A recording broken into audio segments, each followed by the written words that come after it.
Ladies and gentlemen, welcome to the BeNeLux Pro Championship 2025. This is STIHL Timbersports at its best in the northern areas here, and we have a crowd gathered to watch these athletes battle and go for the title here between Belgium, Netherlands, and Luxembourg. We have a full list of athletes, 14 participating athletes today who will compete in 3 rounds, leading us to the hot saw at the end of the day.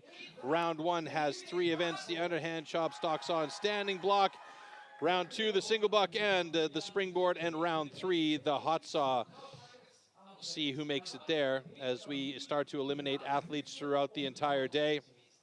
We have a full competition lineup for you, as I said, with 14 athletes competing in the first round, and we'll whittle that down to 8 athletes in round 2 and 6 for the final round. And we are going to now bring out some important individuals onto our stage who are key to this event happening without a problem. Of course, our on-stage judging staff, our referees, Bart Janssen coming up right now, and Andrew Hall. They will be taking care of what's happening on stage today, as well as making sure that all what happens on stage is fair. Of course, we have our video judge in the competition control center. That's Jules Janssen. There he is. And he has control over all of the high-speed cameras and will be able to check timing and any false starts or anything that might be going awry out there. And of course, the director of International STIHL Timbersports, it is Spike Milton, that man right there, as he gets ready to come up onto stage.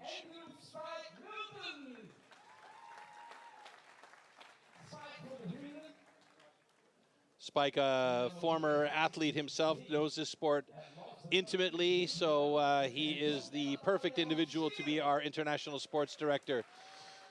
All right, and from STIHL, of course, John Bosmans and Natalia Gross, who are responsible for this region and will be also taking care of our award ceremonies. Okay, let's bring up our athletes as we go along. And we saw earlier on Camille van Remdonk competed in the rookies. Well, we have Florent van Remdonk, his granddad, out there. But in the meantime, we are bringing up our athletes.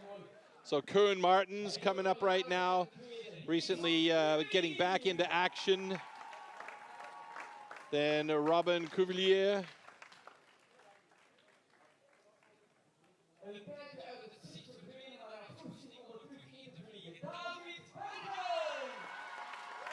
David Bergen coming up onto stage now. He is a big man, tall and lanky, but has power for days. So it'll be interesting to see how he progresses here today. Now Schmidt coming up now.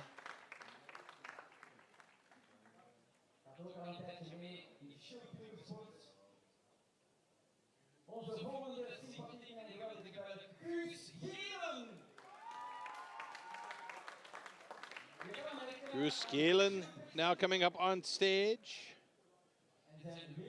competing for Belgium. It's more or less 7 and 7. 7 Belgian athletes and 7 Dutch athletes competing here today.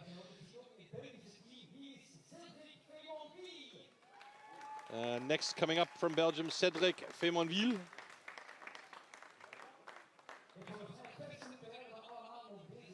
This is a chance for these athletes that are on stage today as well to gain points in the European rankings in order to be able to make it to the World Championships. And now coming up onto stage, one of the oldest competitors in the field and also the grandfather of Camille van Remdonk, Florent van Remdonk, an absolutely fantastic man. Very, very, very, very much fun to watch compete.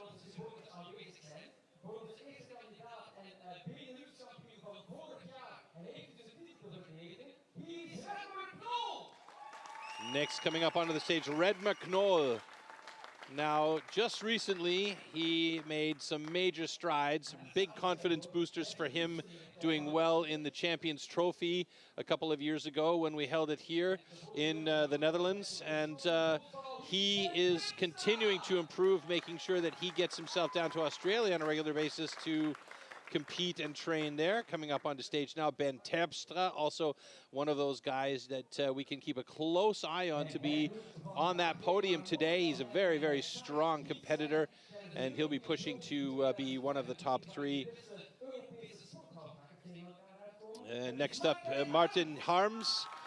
A real gentleman, absolutely fantastic competitor, and another one of those guys we want to keep a close eye on to see how well he does today and whether he can make a podium spot. It's going to be about his fitness and whether or not he can be consistent. Now coming up on the stage, Elko de Beer.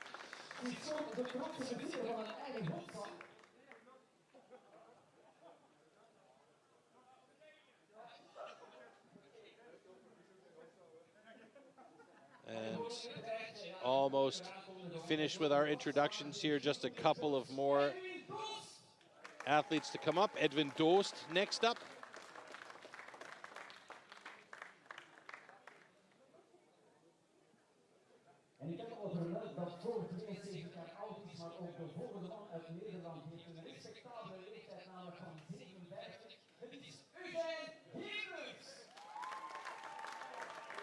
And up now, Eugen Gerdes.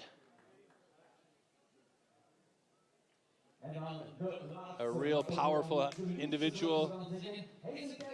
Just having a ball up on stage with the guys. And that's the way it should be.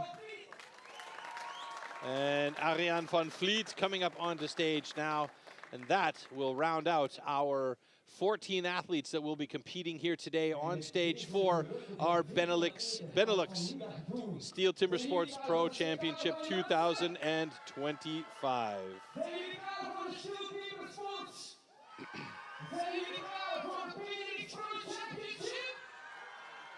It seems like our live announcers are very much ready. It seems like our crowd is very much ready. It's increasing by a factor of 10 here as the people hear the noise and see the athletes on stage. And now we are going to check out the competition format to see how this is going to go down today in our 3 rounds.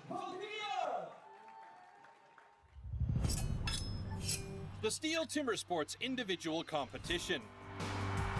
In the first round, all athletes compete in 3 disciplines: the underhand chop, the stock saw, and the standing block chop. The times achieved will be converted into points upon completion of each discipline. In round 1, a difference of 1 point applies in each discipline, thus the fastest athlete received 12 points and the slowest only 1 point. Any rule infraction will result in a disqualification and the athlete will receive 0 points for that discipline. At the end of the first round, the athletes with the lowest scores are eliminated. Only 8 athletes make it to the second round. In this second round, the remaining athletes compete in the single buck and the springboard for increased scores. With 2 points difference between placings, the fastest athlete now receives 16 points and the slowest receives 2. The 2 athletes with the lowest total points are eliminated at the end of round 2. Only the top 6 reach the third round. In the third round, anything is still possible in the hot saw, as an increased score interval of 3 points applies in this final round. The fastest athlete can score up to 18 points at the hot saw, the slowest only 3 points. The athlete who manages to achieve the highest total score across all 3 rounds is the new champion.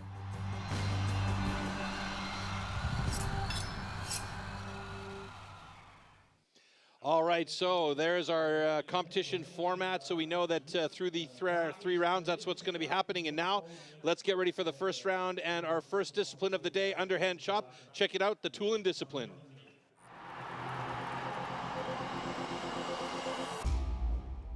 The axes used in timber sports definitely can't be bought at your local hardware store.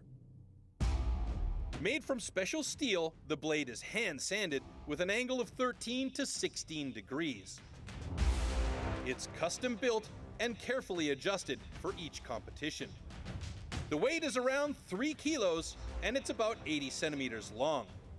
The blade is so sharp that you could shave with it.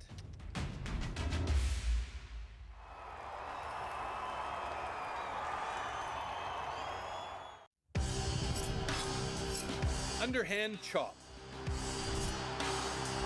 In the past, the underhand chop technique was used to split logs. Standing on a horizontally anchored block, the athletes cut through a 32-centimeter log.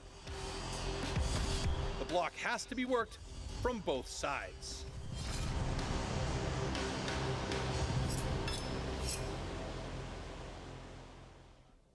All right, so there is our start list for our underhand chop. 7 heats, 2 gentlemen in each heat. We're going to start things off with Florent van Remdonk and Ariane van Vliet.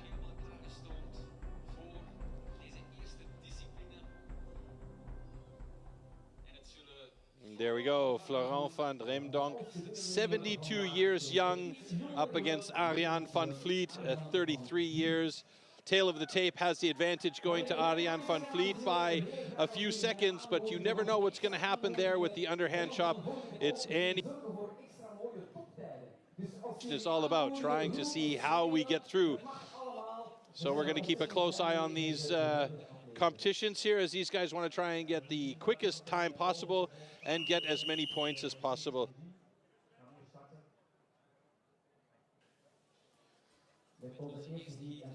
Okay, gentlemen. Athletes, ready. Here we go. First heat of the pro men. Timber. 3, 2, 1, go. Good start by both gentlemen as they are on pace with each other right out of the gate. Florent van Remdonk on the right-hand side of your screen here.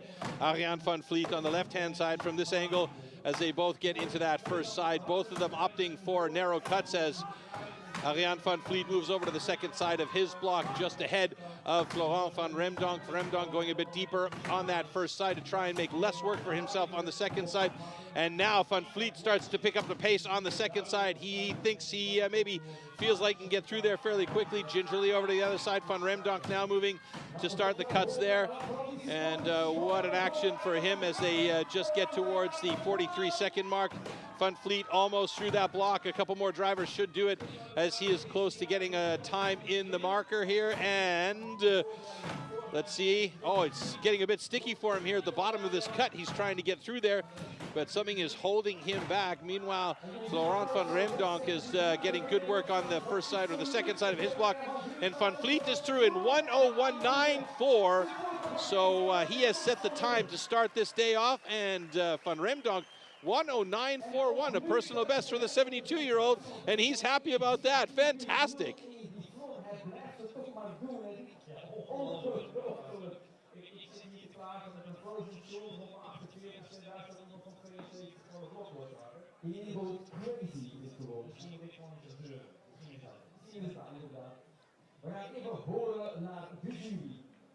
Okay, congratulations.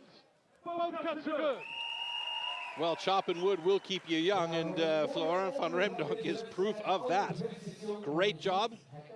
Gets himself a 1:09.10. Both of these guys dropping personal bests here, so that's very, very nicely done, as our crew will come out on stage and we'll take a look back at some of the slow-mos. Here we can see Van Vliet moving over to the second side of his block, and he actually started to pick up the pace in his drivers on the second side. Looked really, really good.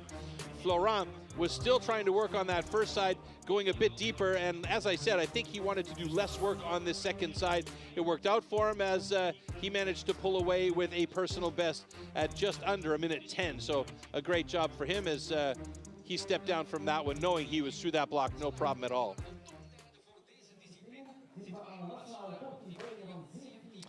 All right, next heat, heat number 2, Cedric Feymanville against Guus Galen. Tail of the tape definitely has the advantage going to Cedric Feymanville with a personal best time under a minute. Guus Galen, 1:21 was his best time so far, so let's see if he can improve on that in this heat here. Wood seems to be chopping quite well today, so we'll see if that stands firm for the rest of the heats coming along. Here we go. Okay, gentlemen. Athletes, ready. Stand to your timber. 3, 2, 1, go. Nice first drivers there by Guus Galen.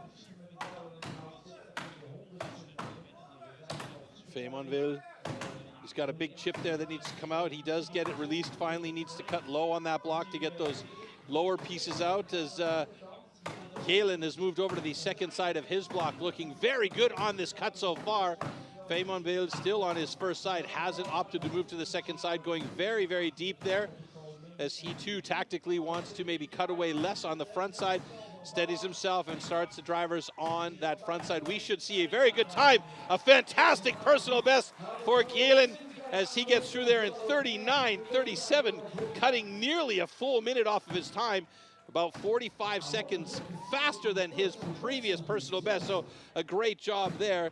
Cedric Feymonville struggling a little bit on the second side, got a couple of sticky axes in there. You can see he's got a bit of salad there that's got in his way. So his tactic of going deep on the first side didn't work out to his advantage here, and he actually went over his personal best time by a good 10 seconds.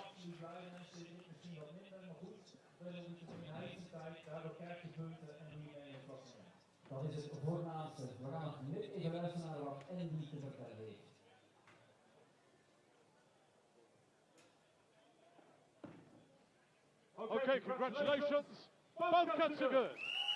All right, so Hughes Galen has just set the pace for everybody here today with a fantastic 39:11 personal best, cutting a significant amount of time off of his previous personal best of 1:21:35. And you can see he really went for it, motivated and obviously trained hard in the off season to make sure that he was ready to go here, chopping lots of blocks. And he got through there. Very, very pleased with that time. Absolutely should be as well. So far, out of 4 athletes, we've got 3 that have got personal best, so the wood is chopping very, very nicely. It's been good wood with a ton of records falling this year. So underhand chop, heat number 3 coming up. Edwin Doost up against Ben Terpstra. Are you proud of yourself? I'm very proud. Yeah, you can be. You can be, really. My goal was this year to be here. Yeah. So I already did that. You told me this morning, yeah. My goal was to chop on the 40 seconds. Yeah. And I did that as well. Exactly, exactly. Yeah. What is your favorite discipline? I would say standing block. Standing block, still to come. So we first have stock saw, then standing block. How is the wood? The wood is really soft. Yeah. So I don't have many axes. So I hope the axes don't stick. But Well, the thing is, see. if you don't have many axes, you don't have stress to choose one. So you have to That's true. you have Yeah. to use what you have. And that I will do. Okay. Good luck. Thanks, man. Geweldig gedaan. All right, a quick interview with Hughes Galen, who just got the fastest time of the day so far, as we take a look again at heat number 3 with Edwin Doost and Ben Terpstra, both adept at the underhand chop as our stage is ready to go. And a couple of big fellas with a lot of power coming out onto the stage here. Very, very interested to see how Ben does, because he is been pushing the envelope for a few years now and has always been close, but not quite there. Let's see if maybe this year is the year for Ben Terpstra.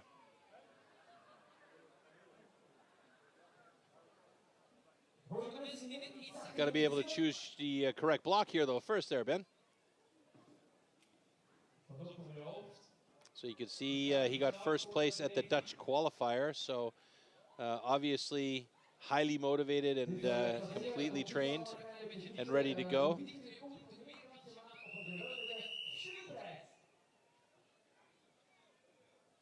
Okay, gentlemen. Athletes, ready. Stand to your timber. 3, 2, 1, go! So Ben Terpstra on the right-hand side of the stage, from stage front, and Edwin Doost on the left, opposite right now. So you see Ben Terpstra on your left and Edwin Doost on the right. Both of these guys getting into it with pace. So, and look at Ben on the left-hand side there. He's already switched over to the other side, a quick balance check, and he starts working on the front side of his block, facing the audience here. Edwin Doost now coming to the other side, about 3-4 drivers behind Ben. as they both get into that second side now. Ben looking very good. Boy, his targeting is on point. His lines are nice and clean, and he should be through this block fairly quickly. One more drive or two should do it. Here we go. Oh, he's got a sticky part of the block there at the bottom. Steps down back up into 38.38. I think they're going to time that up a little bit. Edwin Doos with a 40.85. So I think probably these guys will be closer together than what the time actually resulted there. We'll see when the Competition Control Center has a go at their official times here. Let's see.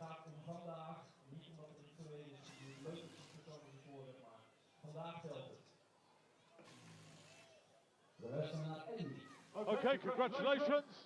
Both cuts are good. Yeah, there you go. So Edwin Doos' time stays about the same, 40.58. Slight adjustment there. Ben Terpstra, 39.96. So just a couple hundredths of a second, or a couple tenths of a second, slower than what was actually marked by our spotters at the front of the stage there. But that puts him right now in a solid second place, 85 tenths or 85 hundredths of a second slower than Gielen, who is at the top of the rankings currently. So right now, Ben Terpstra sitting in second place and in a very good position here. A quick step down, but adept of him to get back up there before making that final swing. And both these guys should be happy about the times they got there. No personal bests for either of them, but they are among the top three as we check out our next heat lineup, Arnaud Gouchmet and Eugen Gerdes. Eugen was getting up on stage, and he was just full of beans, full of energy as he came up on the stage. So expect to see some of that energy transferred to his underhand chop here today as well.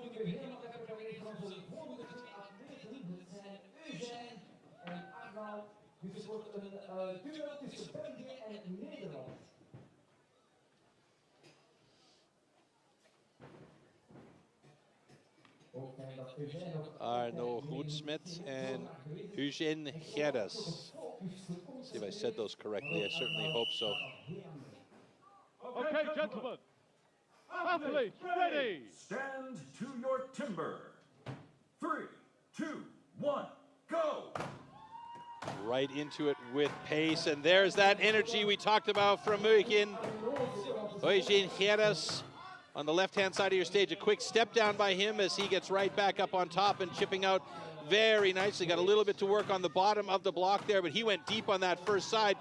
Meanwhile, Gouchmet has moved to the other side of his block, about 5 or 6 drivers ahead of Gerdes.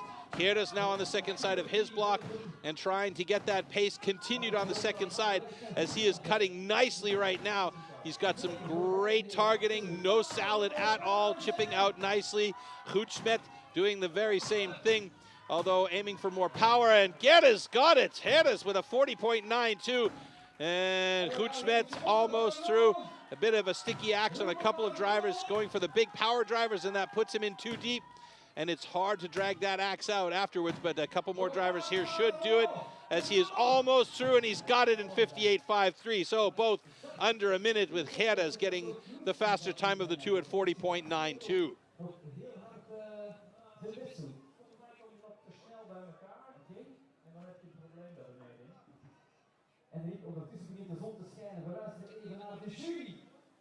Okay, congratulations. Both cuts are good. All right, so far so good. No disqualifications at all through the first few heats of this round one. So we are 4 heats in with 3 more to go as we take a look back here, and you can see Arnaud Gouchmet was really getting his axe stuck in that block quite frequently. So this has a lot to do with axe choice very often, whether or not you have the chisel or the banana or half banana or so. Meanwhile, though, Eugen Gerdes, he did a great job. And I mean, he took that energy he brought up on stage and continued in this first heat. And we're going to head over to the stage and get a quick interview with him.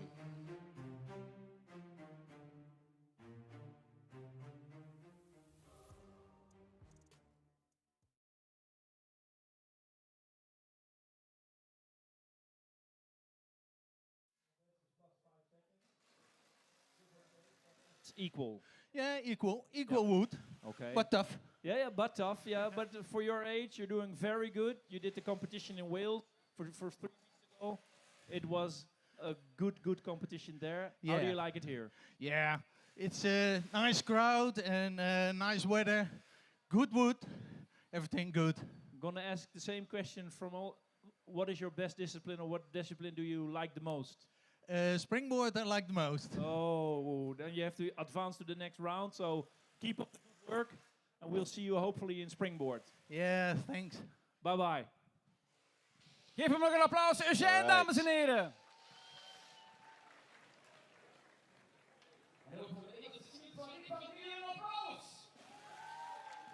Okay, so next up we have the underhand chop heat number 5 with Robin Cuvillier and Elko de Beer.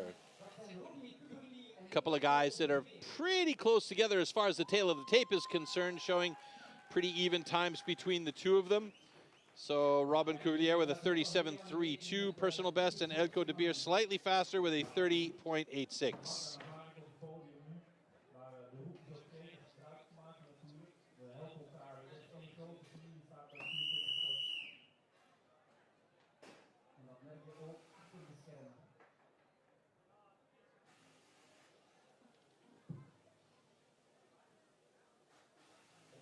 Okay, gentlemen. Athletes, ready. Stand to your timber. 3, 2, 1, go. All right. Elko de Beer got in there right quick. A little bit of a delay by Robin Cuvillier. And both of them digging deep on that first side. Wow, that was a quick first side from Elko de Beer as he shifts over about a half stroke above or ahead of Robin Cuvillier, as they are both on the second side now, and we may see a good fast time from both of these guys here. And it looks like de Beer is almost through that block. I say 2 or 3 more drivers should do it for him. Oh, he got a sticky axe there at the bottom, and one more, and he's done it in 33.51, fastest time of the day so far. Robin Cuvillier also trying to find that line. He got a bit of a skip there as he jumped over some leftover wood that was in his way. And now he's done it in 47.66. A little bit of an interesting final hit there as he brought that whole log up. So right now, Elko de Beer with the fastest time of the day so far with a 33.26. Okay, congratulations. Both cuts are good. Time is official, there we go. And we have the check marks on the timing system, so that means Elko de Beer, the fastest time of the day with a 33.26 underhand chop. Really nice start from both of these guys. We can see Elko on the left-hand side of your screen. It was just, the wood was just exploding away from that block. So obviously the correct axe choice and the wood running really well. Robin Cuvillier, a little bit of a skip in there as he ran over some material that was left lying.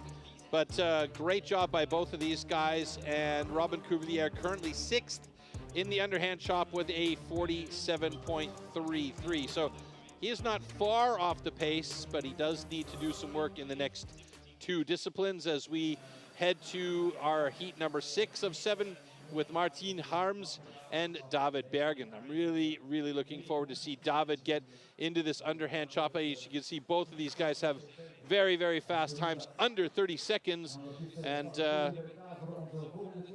if any indication of how the wood is cutting today, I could well see them being close to the 20-second mark for both of them.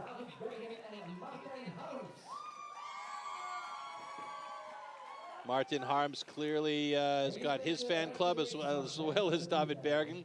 I see a couple of signs that went up that had David's name on Okay, it. gentlemen. Athletes, ready. Stand to your timber. 3, 2, 1, go. So here we go. David Berg, such a tall guy, can really use that whippy action of his long frame to get those big chips flying out, and he has done that. In fact, he should switch to the other side quickly. There he goes. Both of them moving to the other side. 2 really different styles. Martin Harms going for power drivers in there. David Bergen really working with that accuracy on that first side at least, and on the second side now just utilizing that long frame of him to get through, and he's done it in 33.56. Not as fast as I had expected, but he has gone through in a good time, so just slightly slower than Elko de Beer sitting in second place. Martin Harms has got himself a hard spot in the middle of that block there. And, struggling a bit as he nears in the 20-second mark, and he switches back to the other side. But something's happened to the hamstring of his leg. He's holding the back of his leg, so this is a problem for him. Something has gone wrong. He's such a warrior, though. He wants to keep going through. Yeah, it looks like he might have pulled a hamstring at the back of his leg. Bart Janssen so right away in there to grab that axe from him and make sure that he can get to the decision zone as they check on him really quickly.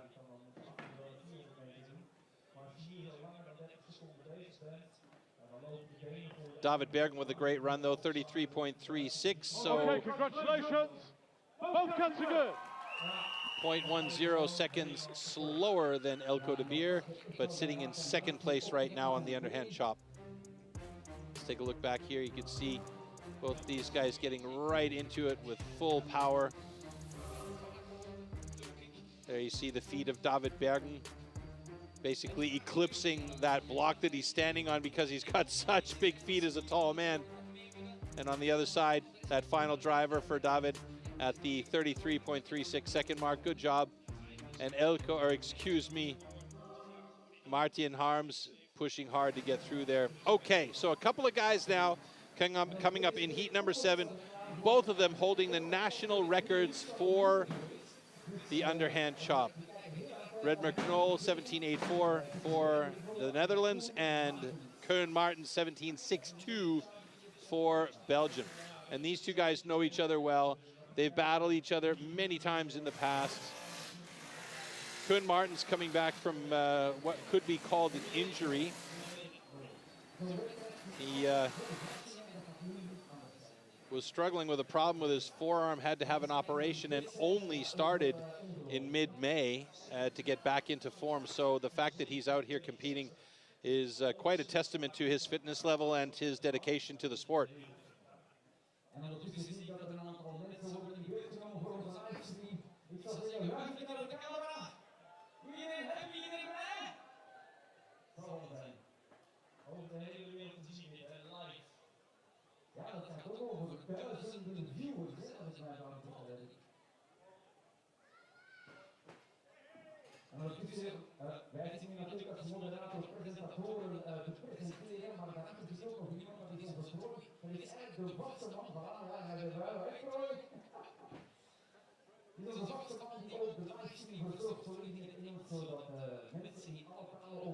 All right, guys, getting ready on stage here. A couple of absolute legends. Redmer Knoll, 3-time national pro champion. Koen Martens, I don't know, 84 times, something like that. It's ridiculous. Here we go. 1, go! You can see both of them getting into it fast. Koen Martens, quick pace. Redmer Knoll, same thing. Redmer over to the other side. Half a driver ahead of Koen Martens. Koen Martens now working on that second side quickly. Redmer Knoll getting close to the edit on this one. He's done it, another national record. 17.78 for Redmer Knoll. Will that hold? And Koen Martens in 24.49. That puts Redmer in top spot. Koen Martens in second place, pushing everybody else down 2 positions. What a heat that was, folks. Fantastic run by Redmer Knoll, though.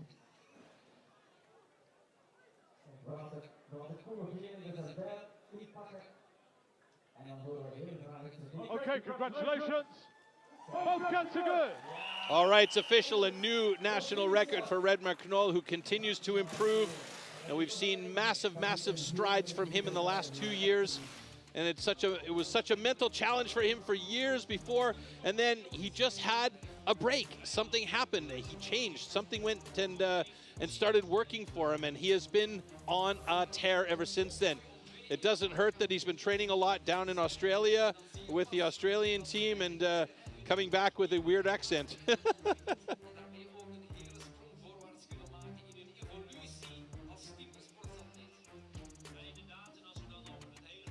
Yeah, and Redmer knew that was a good run. He knew he had a good cut there. Koen Martens, also great job. So here we go. Underhand chop, Redmer Knoll, Koen Martens, and Elko de Beer, the top 3 guys in the underhand chop, with David Bergen in 4th place. That will be your overall standings, as this is the first discipline of the day. So That is the first discipline of round one. Second discipline coming up is the stock saw. And this is where, after the stock saw, we'll start to see some changing in the overall ranking. So let's take a look at the tool and discipline for stock saw coming up next.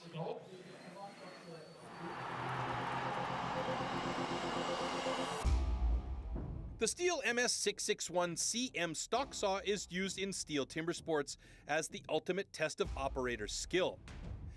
Designed for the toughest jobs in forestry, it produces approximately 7.3 horsepower, has a displacement of 91.1 cc, and weighs 7.4 kilograms. To ensure evenly and fairly matched saws, professional STIHL technicians prepare and test the saws before each competition.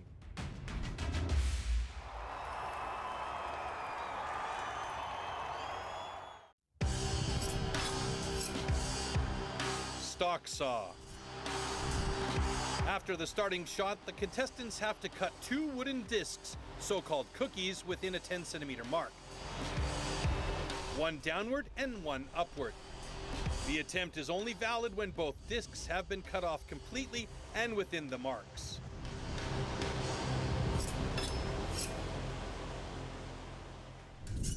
Well, 10 centimeters isn't a lot of space to cut 2 cookies, but these guys are all professionals, and we will start off with Arjan van Vliet up against Ben Terpstra here in this first heat of the stock saw. Then Guus Kelen against Eugen Gerras in heat number 2. First one, Arjan van Vliet and Ben Terpstra. And you can see both of these times are really, really close, and Ben is actually very, very close to the national record of 9.56.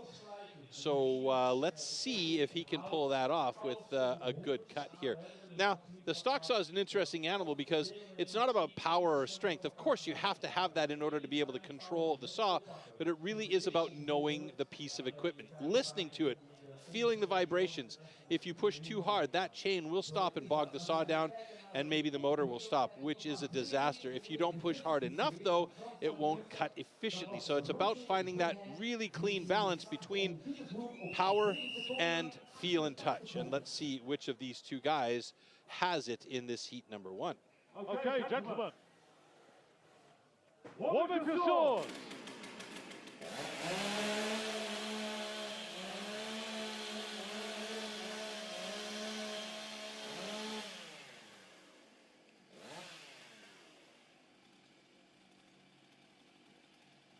Fleet, ready.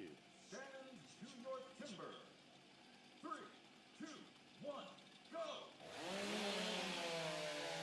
Good even start by both gentlemen. Oh, beautiful transition by Ben Terpstra, who should be faster through this one. And, oh, I don't know what happened there, but Ben Terpstra had to go back and cut another one. I didn't see a cutout, and Arjan van Vliet came real close to the line there. So if he did not cut over the line, he'll have a national record. So we have a real close call here on the stand 1 by Arjan van Vliet. If he cut the line, then he will have a DQ, and that national record will disappear.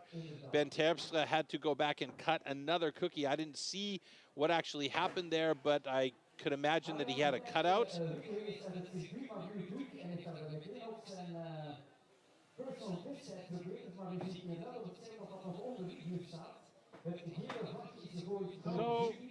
we have a disqualification on stand 1 for a cut line. However, this cut is good.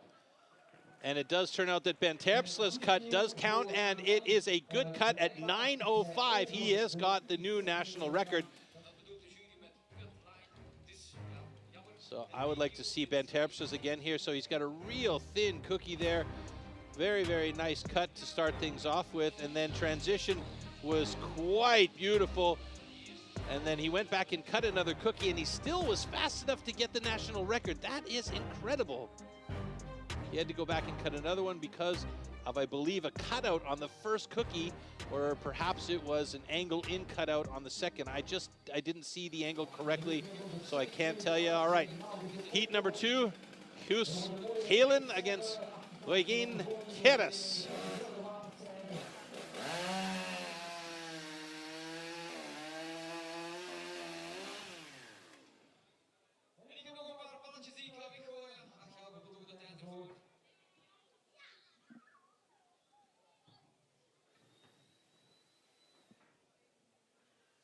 Last preparations on stage, and the blocks are then marked for the competitors to know the line that they have to cut up to or within. Again, 10 centimeters to cut 2 cookies is not a lot of space under the pressure, so there is quite the amount of technique and targeting that is required here with the stock saw.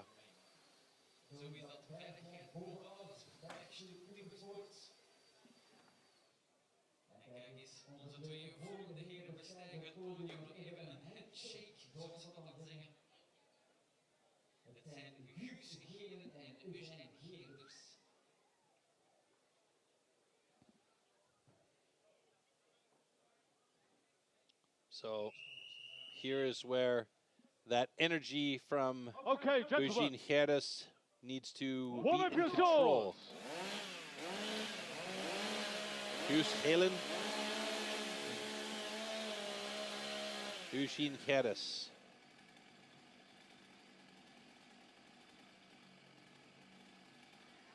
Athletes, ready! Stand to your timber. 3, 2, 1, go! A little bit of a hover there by Eugene. Nice transition by Guus Helen. Oh, good cut, and we have another national record there, 9:12. And Eugene Gerdes with a 9:27 sitting in 3rd place. So let's see if this is going to hold up. After adjustments, it might even be faster. Okay, congratulations. Both cuts are good. Yes, in fact, it is. 8.98. Another national record falls by the wayside. So Ben Terpsla's national record of 9:05 just went away. And Guus Helen has a 8.98. So that is a great cut. A little bit of a hover right there from Eugene Gerdes. But here the transition, and he had a fat cookie on the upcut, so he probably could have been even faster had he made that cookie a bit thinner. Great control from these guys, and so far we have not seen anybody go over the 10-second mark, and that bodes well for how this wood is cutting as well as the skill levels of these operators. All right, so we have been around for a long, long time. It is the original extreme sport, but STIHL Timbersports itself has been around for over 40 years, and we are celebrating our 40th anniversary this year. Check it out.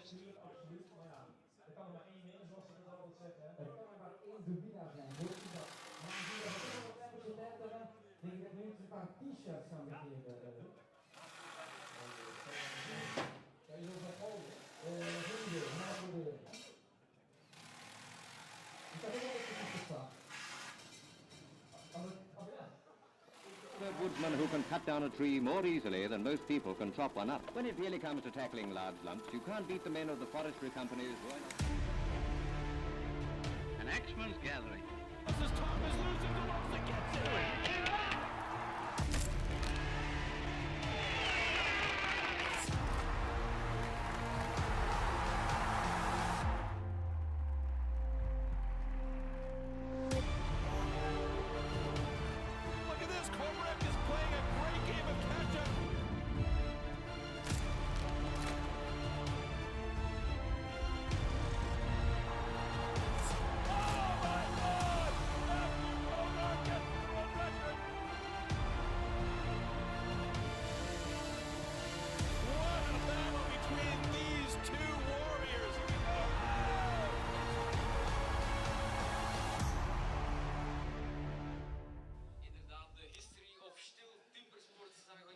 All right, folks, that was my fault. I introduced the 40-year clip. It's actually the history clip and the original extreme sport. It's been around a lot longer than 40 years, but I should mention that STIHL has been doing timber sports events for 40 years, since 1985.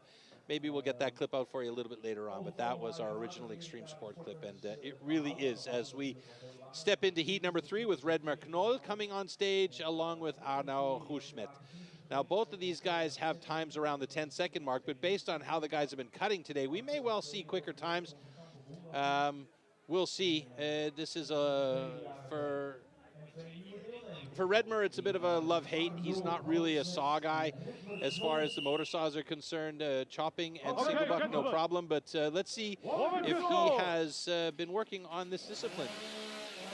It's one of the disciplines the guys tend to work the least amount on because of what's needed in the other disciplines as far as skill and time on the block. Here we go. Athletes ready. Stand to your timber. 3, 2, 1, go. Oh, very nice start by Knoll. Holy smokes, folks, they're both in it quick. Nice transition by Woodsman. Hey, look at that! A new world record. Can it be? Can it really be?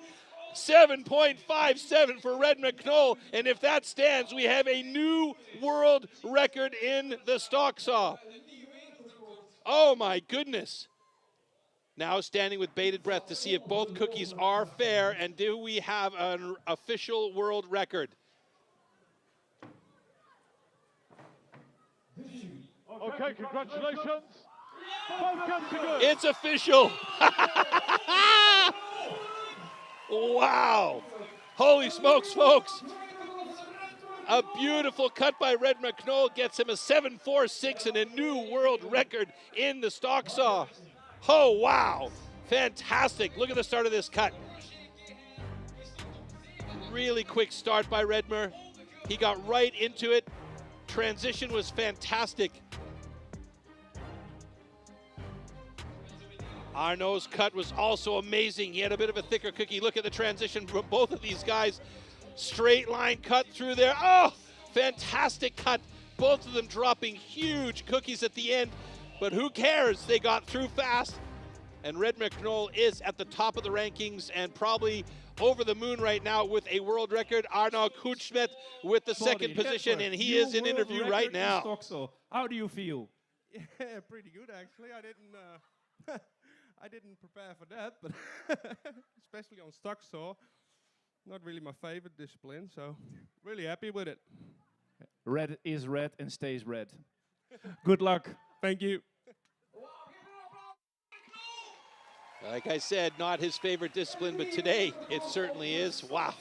So now we have a new world record for the guys to focus on, a 7.46, and we're moving on to our next heat, heat number 4, with Cédric Feymonville and Elko de Beer. And man, Redmer Knoll will be sitting on pins and needles seeing that cut and knowing that it isn't his strongest discipline, that there are better stock sawyers coming up. The question is, can he hold on to that speed that he got in that world record for a little bit longer than a day? We'll find out.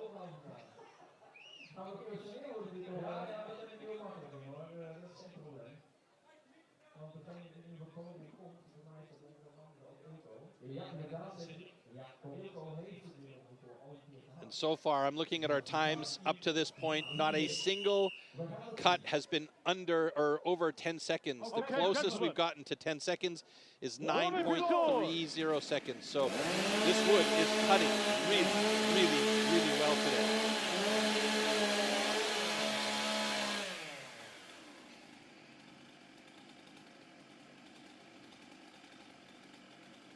Athletes ready. Stand to your timber. 3, 2, 1, go.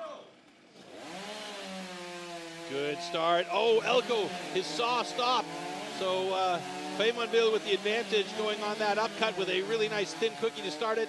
10:41, he's got a personal best, and Elko had to restart that saw. He's got a 12.36. What happened there? Got into the top of the log, and I think the chain stopped the motor, and he had to restart everything. Luckily, those MS661 saws are so dependable, you just have to pull the cord and they go.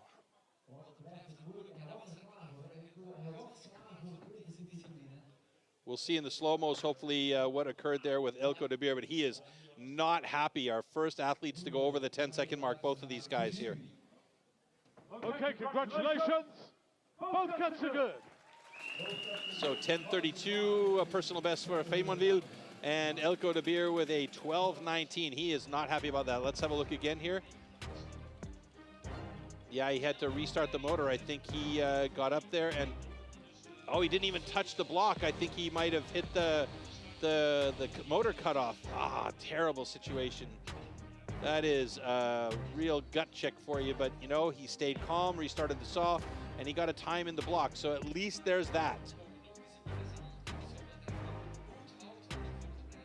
Worse would have been if he had a DQ, and that's not something you want to have. Okay, next heat, heat number 5. Martin Harms up against Florent van Remdonk.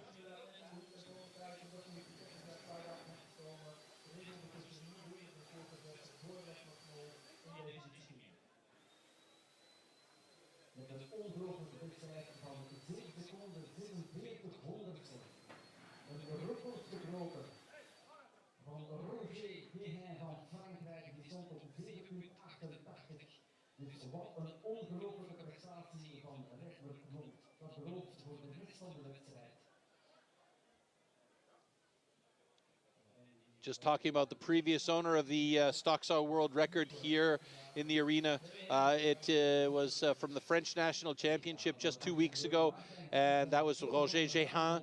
And I talked to Roger afterwards and asked him, so, you know, it's pretty legendary that you've got the world record. And he says, yeah, I've always been a legend, though, so it's all good. Very funny, man. All right, so Redmer Knoll now has the new world record in stock saw as we get ready for these two gentlemen on stage right now. And that is Martin Harms and Florent van Remdonk.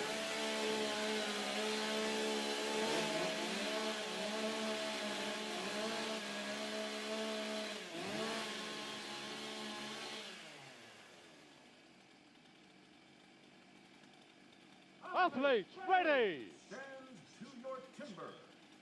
3, 2, 1, go! Good start by Martin Harms. Florent van Remdonk. Nice transition from both. Good upcut for Martin Harms. 9:19 personal best. 10:34 personal best for van Remdonk. Great cuts on both sides. Nice times. Uh-oh. Do we have an issue here? Just got close to the line, and looks like they're going to do a video check. Not sure here. Okay, congratulations. Nope, all good. So I was reading the situation wrong there. So personal best for both Martin Harms and Florent van Remdonk.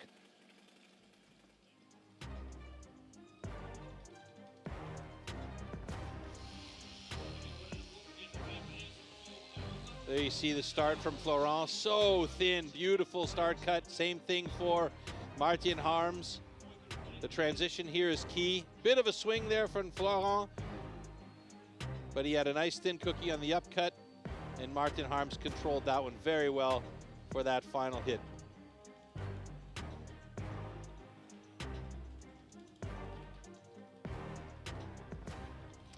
Heat number 6, Robin Cuvillier up against Edwin Doost.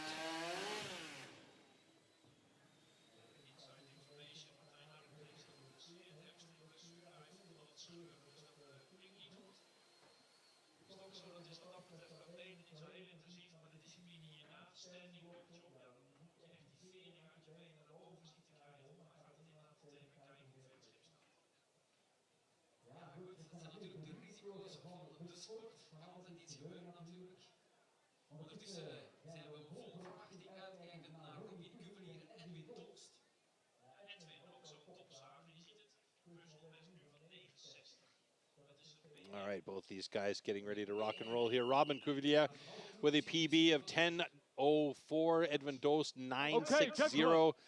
And as we've seen, this wood is cutting fantastic today. Let's see if one of these two guys can make a claim for the top spot on the podium today with a good cut here, maybe, meaning the stock saw podium. Redmer Knoll holding on that world record time of 7:46. Athletes, ready! Stand to your timber.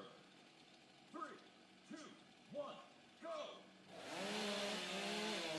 Very nice start from Robin Cuvillier. He got in there quick, no hesitation at all. Good transition from Edvin Dost as he is through quick. Whoa, how close were those? 9.50 to 9.53, folks. That is a tight finish on both sides. Hey, I like it.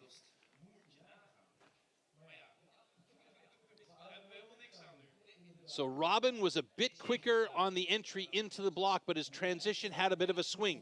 Edvin Dost slower, but his transition was beautiful on the upcut. They caught up with each other and more or less tied that one. So let's see what we have for times here. After adjustment, it looks like it's going to be, there's some discussion about the cut here, though, as they're looking for a complete cookie. So do we have a DQ in this?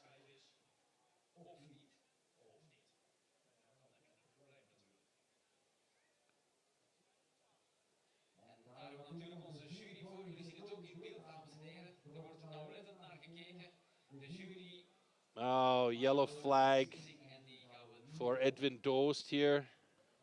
Okay, so we have a disqualification for an incomplete cookie. However, this cut is good.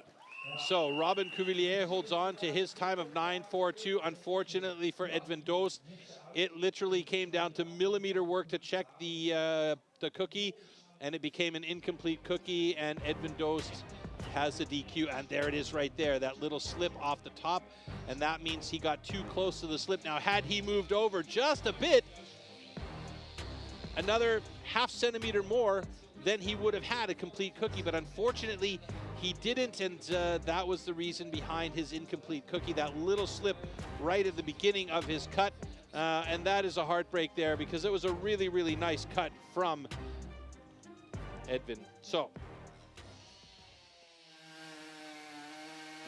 next up, we have the final heat in Stocksaw. Koen Martens up against David Bergen. Both these guys really close together. David Bergen, a solid Stocksawyer, 9.52 and a 9.34 respectively here. So we'll see if one of these two guys who are very, very solid with a Stocksaw in hand can make a challenge for the top spot here and perhaps a new world record.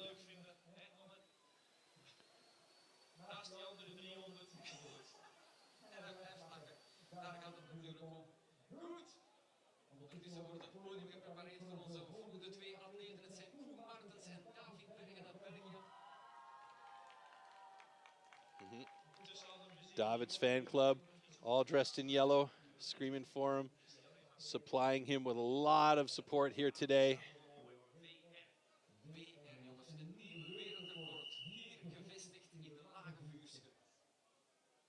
Okay, gentlemen, warm up your swords.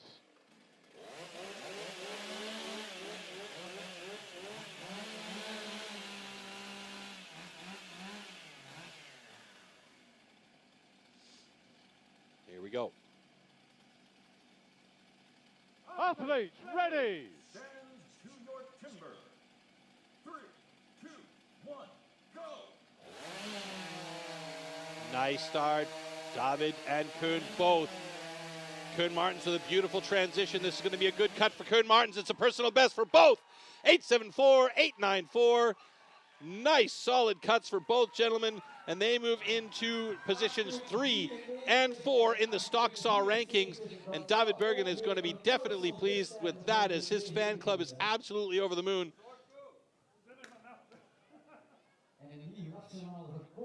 Okay, congratulations. Both cuts are good. All right, so when I look at our scoring list here, we have of 14 athletes that have competed thus far, we have 11 personal bests. And of those personal bests, we have a national record from Arnaud Goedsmit and a world record from Red McNoll. So Stocksaw has been an exceptionally successful discipline here today during our BeNeLux Championships 2025. So this one will be one that goes down in the books.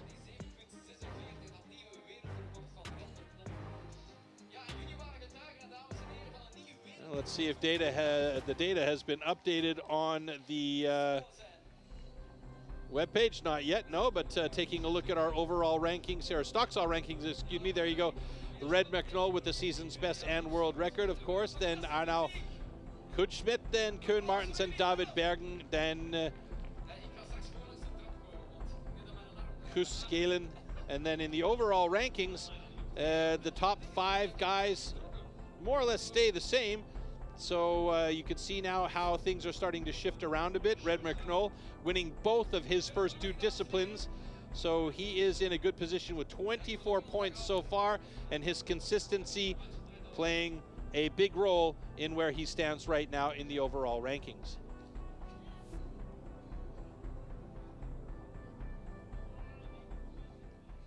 All right, the team getting the stage ready for our next discipline. That is the standing block chop. Now, you already know what tool they're going to use in this discipline.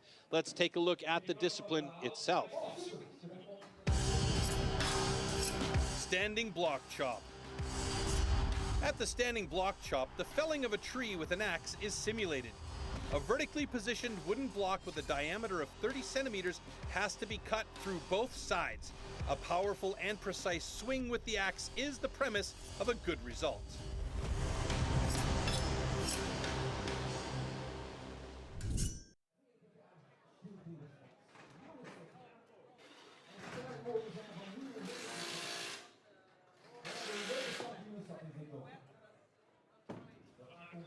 Okay, so if you want to get involved in the conversation, there is our hashtag STIHL TimberSports in the bottom left-hand side of your screen. We also have another hashtag called KissMyAxe. Maybe they'll show that one as well. And you can jump on if you are so inclined onto our social media channels. There it is, hashtag KissMyAxe. And get involved in the conversation, find out more about your favorite athletes, and just generally stay in contact with STIHL TimberSports as we take a look at the starting lineups here for the standing block chop. Now, ladies and gentlemen, this third discipline of 3 in the first round is very, very important because it has to be points made here to become among the top 8 guys to move on to the next round. We will eliminate the remainder of the groups there, so we're going to take out 6 guys from this group here and move on to the next round.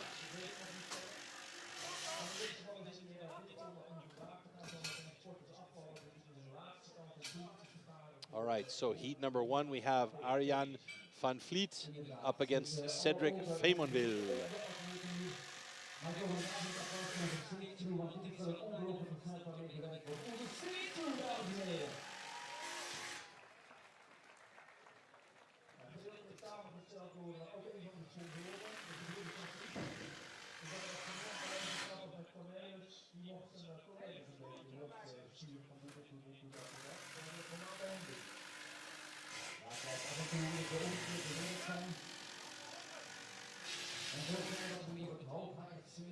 Some last-minute preparations, getting the single buck stands ready because we'll be jumping straight into single buck following our standing block chop. And again, we're taking only 8 athletes from the remainder, from the 14 into the next round. So here's where gaining points on the standing block chop is going to be a critical step for the athletes that are competing here.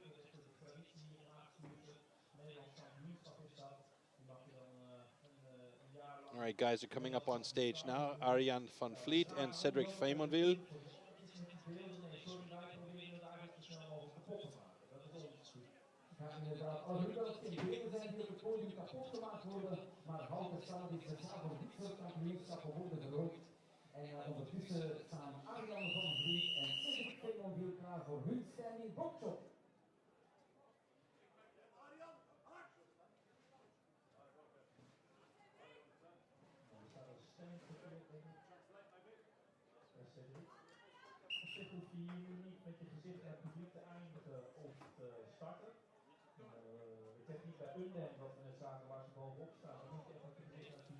All right, there seems to be a bit of a discussion about the block there for Cedric Feymonville.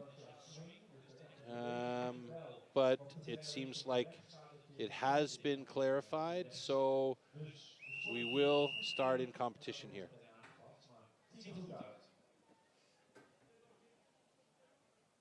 Okay, gentlemen. Athletes, ready. Stand to your timber. 3, 2, 1, go. Feymonville with a bit of a sticky axe there. Van Vliet getting into it and chipping out nicely right away. Feymonville getting some chips coming off of his block now as well, as the two dig deep to try and get into those blocks and really make it through as quickly as possible. Remember this discipline as well, folks, because later on, when we get down to our 8 athletes, they'll be competing in a discipline known as Springboard, where they have to do this, but up 2 meters in the air. So just keep that in mind as Feymonville now moves over to the second side of his block, but he is about 6 or 7 drivers behind Van Vliet as he starts working on his second side. Wrenches out a couple of pieces there, which is okay as long as he doesn't wrench that block off the top when he is finished with his cut. Van Vliet getting close to coming through there. He really wants it. He's trying to aim for those big drivers just to get through there. 1 or 2 more clearing hits from down below perhaps is what he needs.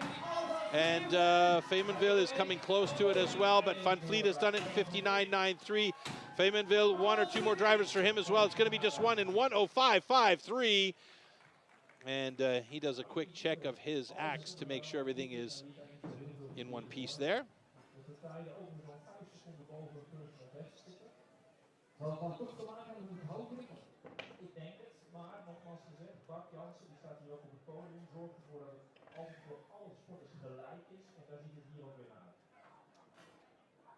Okay, congratulations.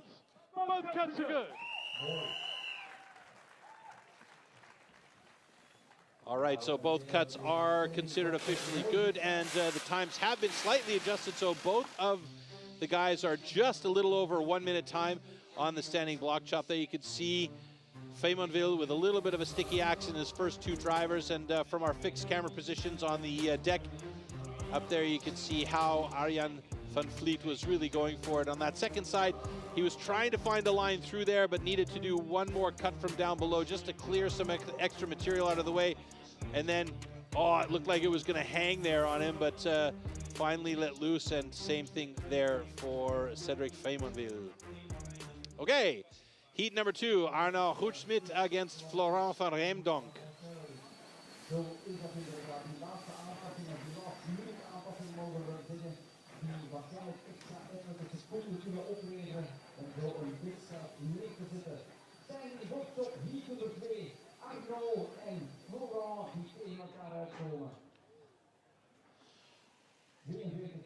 Our stage crew still cleaning up on stage there. It is a critical aspect of the competitions, especially in this discipline here, because you don't want to have any of that sawdust or any of the chips from the previous heat lying around those blocks, because when the guys move around the blocks, if you step on something like that, you potentially could slip out, and that could injure a knee or a hip or an ankle, and with that sharp axe in your hand, you just definitely don't want to be falling down. So our stage crew plays a very, very, very important role in the safety of our athletes on stage. 3, 2, 1, go! Ooh, quick start from Florent van Reemdonk. I hope that doesn't cause him to be getting a false start there. And Arno Goedschmidt's getting into it as well on their first side. So let's see who's going to switch to that second side as Florent van Reemdonk chipping out nicely. He doesn't have the power of some of the other guys, but his accuracy is not that bad on those downward strokes. He's pretty well lined up. Florent van Reemdonk looking good. Arno Goedschmidt moved on to the other side already as he's cutting through as they both pass the 30-second mark here. Van Reemdonk still on his first side. And Arno Goedschmidt now picking up the pace a little bit on that second side, maybe feeling like he's pretty close to getting through there.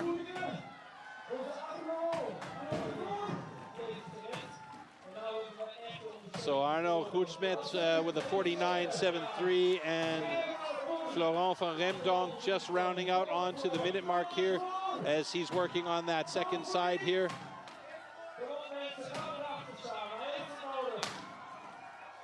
Fantastic.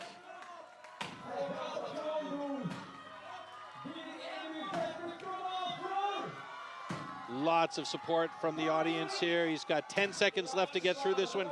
He should be able to do it in a couple more drivers here. He's got a bit of a sticky axe there. Oh, but he's got a hard one now, as he really needs to try and get through there. That's going to be a DQ for Florent van Remdonk. And the whistle has blown, so he must stop chopping.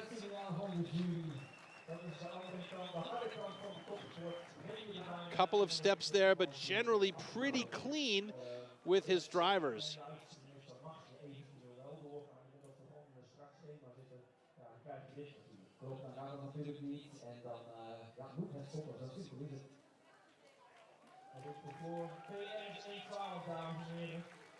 Okay, so we have a disqualification for exceeding the time limit. However, the cut is good. All right, Arnaud Goedschmidt has a good cut, 49.45. Unfortunately for Florent van Remdonk, that is a DQ for exceeding the time limit. It was quite interesting to watch Arnaud on his second side as well. It almost seemed like he increased the pace of his drivers as he got into the cuts on that second side. And here you can see Florent van Remdonk chipping out nicely. His accuracy was quite good on that first side, but the power just wasn't there to get through as quickly as he would have liked to have. And that final pop of the block off the top there, very, very nice from Arnaud Goedschmidt. All right, taking a look at some of the competitions that have been and are still coming your way. You can watch the Nordic Pros, the British and the Czech, and the US Women's Pro and the US Men's Pro, all on video on demand. And we are currently live streaming the BeNeLux Pro. Tomorrow, we're going to be live streaming the European Trophy, a fantastic format. If you love action at its best, that is one you want to check out. Then we have the German, Swiss, and the German and Austrian and Swiss Pro Final happening on the 30th of August, 13th of September, Australia. Then the 24th and 25th of October, the Team World Championship and the Individual World Championship coming to you from Milan, Italy. It will be on live stream, but if you can be there, tickets should still be available, and you can find out more at data.stihl-timbersports.com. So please do check it out, and if you can be in person at one of these events, it definitely is worth it. The vibe is alive at each of them, and it is something incredible to witness. That was a quick change on stage there as our boys had gotten things set up quickly, and one more block to secure as they need to change one out for an athlete.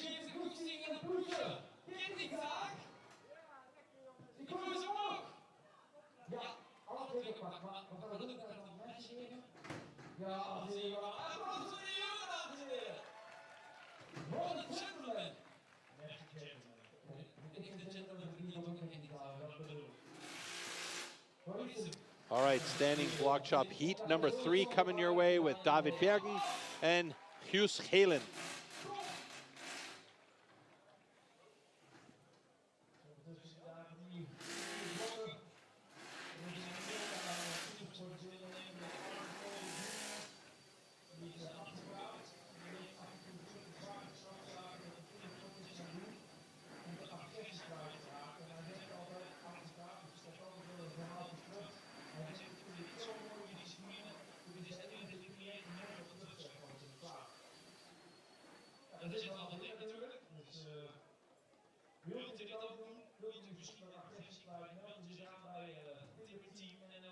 So it seems like we are complete and ready on stage as we'll bring up our 2 athletes now, David Bergen and Guus Helen.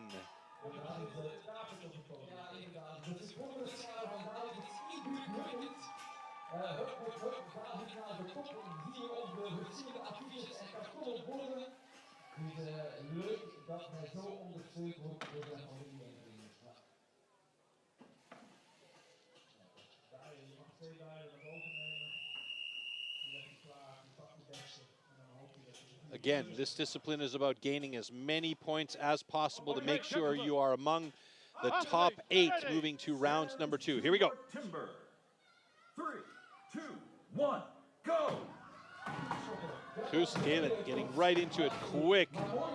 David Bergen, his tape time, let's put it this way, his best time is well faster than Guus Helen, but we saw Guus Helen really destroy a time earlier on, which he wasn't expecting, but was happy to have, and he's obviously been working hard on it. He moved to the second side of his block. He wants to try and get this in under 59.93, which is his personal best time now. David Bergen's already gone well past his personal time, but Guus Helen might be right there as he's trying to get it, and it looks like it's going to go for him in one or two more drivers. Oh, he's got a sticky knot there, and he's done it in 42.65. A personal best for him. Good job. And that is some big improvements for Guus Helen. And David Bergen looking for that final driver and does it in 52.42. Struggling on that block a little bit.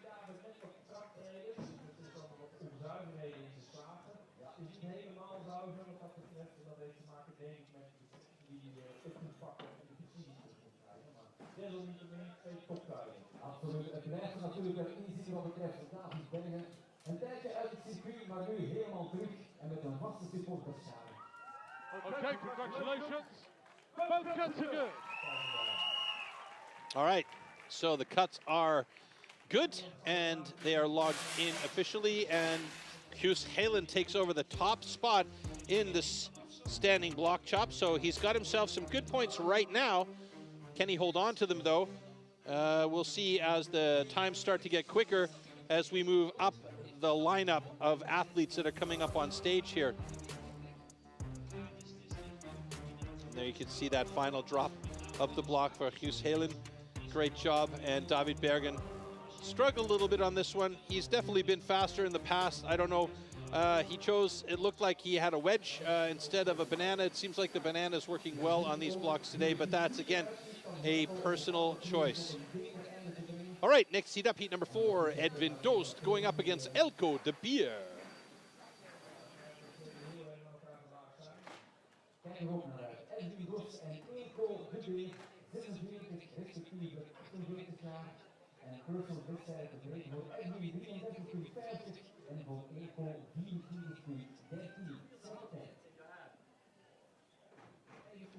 All right, stage is ready for our two athletes as they come out now. Edwin Doost, stand 1. Eelco de Beer, stand 2. Or in this case, stand 2 and 4.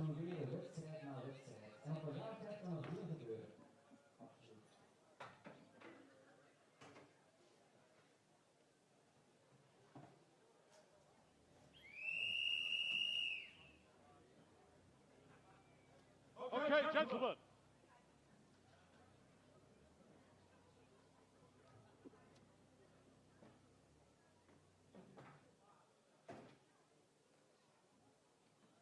Athletes, ready. Stand to your timber.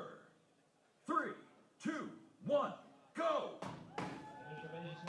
All right, Eelco de Beer, Edwin Doost getting right into it. Love the pace from Eelco de Beer and Edwin Doost, both going at it with some chop. Pardon the pun. Both moving over to the other side of their blocks at the same time. These guys are well matched up here in this heat. Going quick. Edwin Doost looking good. Eelco de Beer dropping a couple of nice big chips there as they fly away from that block. These blocks sound a little bit harder for whatever reason, I don't know, but Edwin Doost close to it. Eelco de Beer right on top of it. Oh, slips that one through, and Edwin Doost does it just a hair ahead of Eelco de Beer. Eelco's got himself a sticky block, and now a 45.73 for Eelco de Beer. Edwin Doost with a 39.90.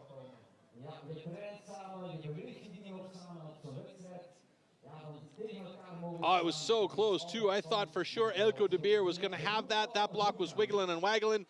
Axe slipped through, and then he just had a real sticky grain that was holding on to that block at the top like it didn't want to let it go. Congratulations. Both cuts are good.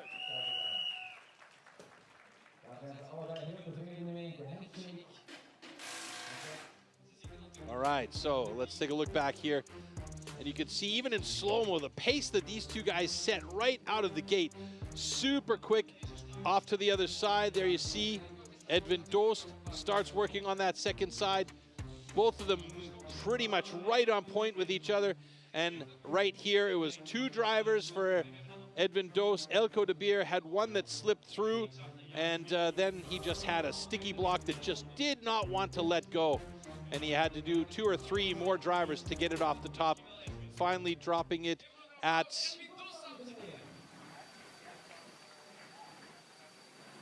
45, 44 was the official time now. Edwin Doos with a 39.72. So Edwin Doos now has the fastest time in the standing block chop, moving everybody down a notch there.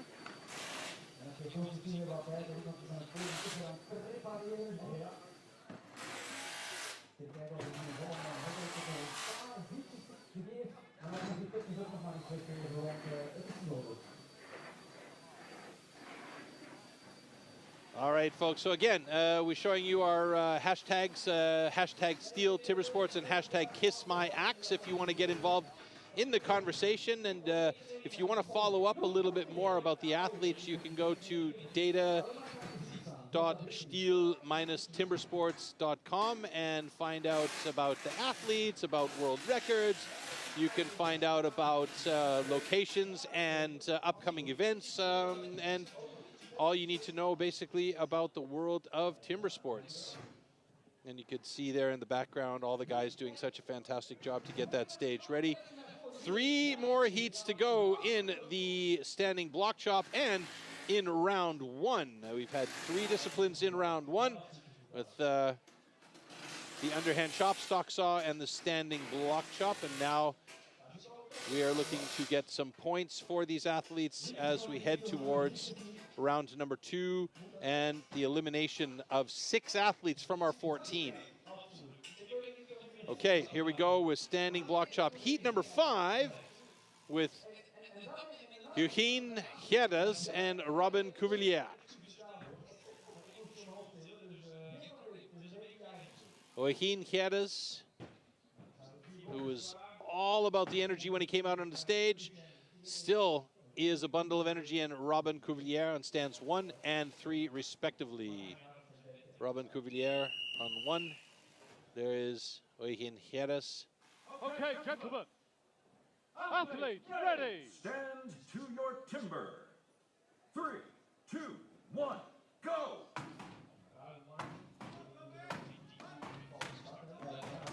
Nice chips coming out for both guys here. Eugen Gerdes looking good on his first side. Robin Cuvelier, can't see his block, but you see some chips flying for him as well. Robin moving over to the other side of his block. That might apply some pressure to Eugen Gerdes. He now moves over to the other side of his block, 4 strokes behind Robin Cuvelier.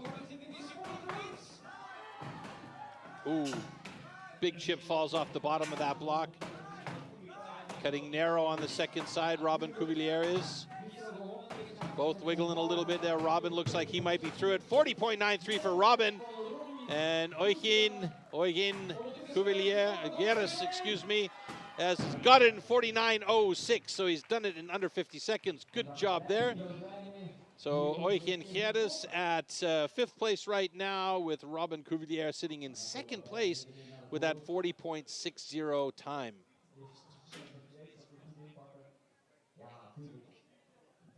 Okay, congratulations. Both cuts are good. All right, both cuts count. Handshakes are all good, and we step out to take a look at the slow-mos here.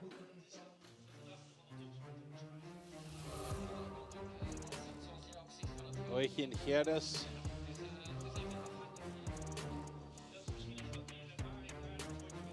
See the power that these guys are hitting with those chips just exploding out of the blocks there.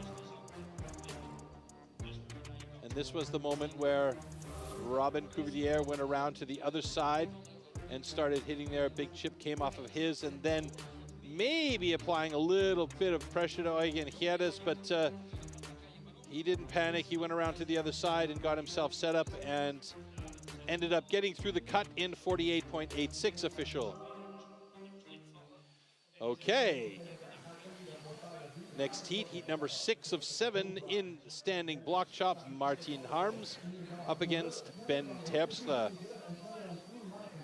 Hopefully Martin's leg will not bother him too much. It looked like he might have pulled a hamstring or maybe one of his adductors on the inside of his leg during the underhand chop. So I guess he was probably back there with the medical team and perhaps getting a little bit of treatment and a massage to make sure that he can still do this. We did get a report that he wanted to see his way through and try and make it to the next round. And at the moment, he is sitting currently in, let's see, where is he at? Martin Harms is sitting in 11th place, but he has not done this event yet. So if he gets a good time here, he could jump into the top 8.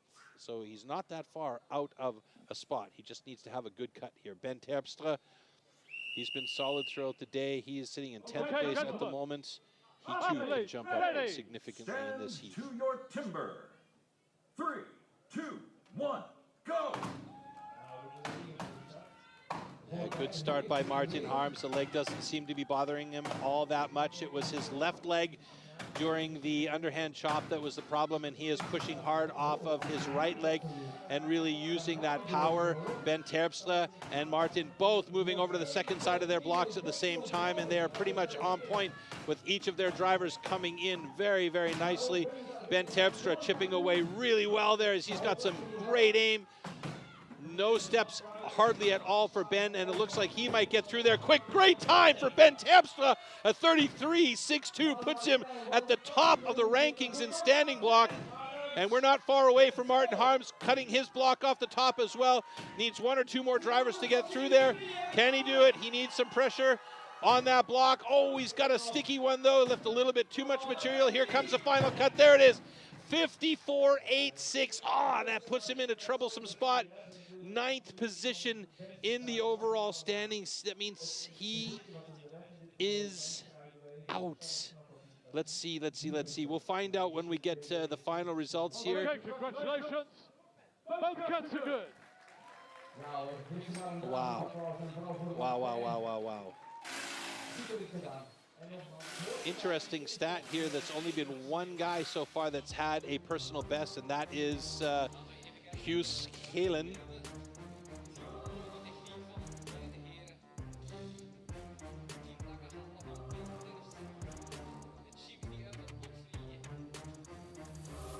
See here the power that Martin is putting into that block. Might have left a little bit too much behind on that first side. You could see here Ben just hammers that thing out in the left field, and Martin trying to find the line, finally does it, and he gets through there. But it was 1 or 2 drivers more than he probably should have had, and that leaves us with 1 more heat to go here. And that's Redmer Knoll up against Koen Martens.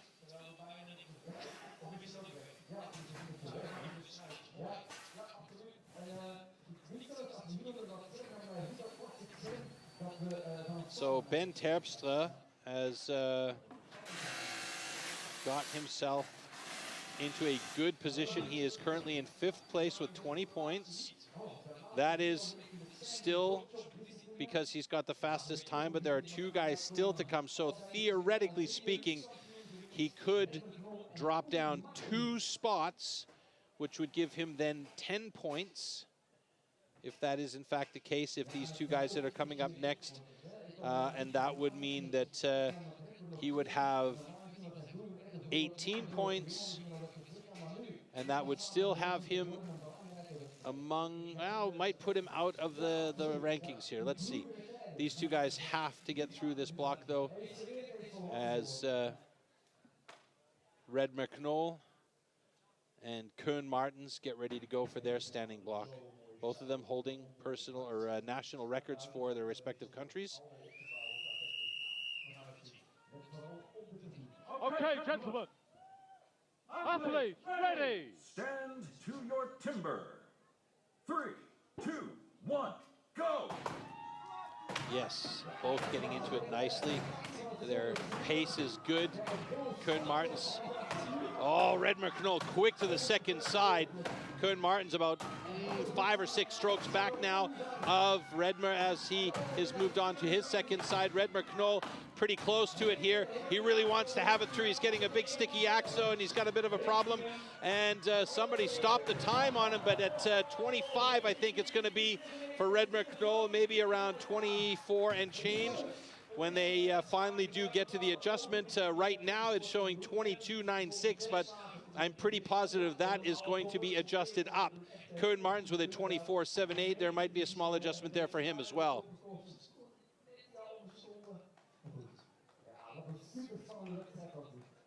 Okay, congratulations. Both cats are good. Yeah, Redmer Knoll gets a 25.43. Koen Martens a 25.73. So both those two guys end up atop the standing block rankings, with Ben Terpstra dropping into 3rd place in the standing block. And that means Ben Terpstra will have enough points to be among the top 8, along with Guus Helen, David Bergen, Elko de Beer, Arno Goedschmidt, and Robin Cuvelier. And we will drop 6 athletes from the ranking. We'll check that out shortly after our slow-mos here when we get the results from the standing block chop. Oh, and you can see there Koen Martens, he just had it hanging by a hair and he's like, oh no, oh my goodness. And here you can see Redmer, he really wanted to get through there, but every driver pushed that axe down at an angle and he just couldn't get through that final cut until that last one right there. So standing block chop results, Redmer Knoll atop the rankings there, with Koen Martens in 2nd place, Ben Terpstra in 3rd, Edwin Doost in 4th, and Robin Cuvelier in 5th. And we take a look at the overall rankings now, and that means we are going to lose 6 athletes from the bottom of our list, and we'll find out who those 6 are just in a second when we go to our round 1 screen.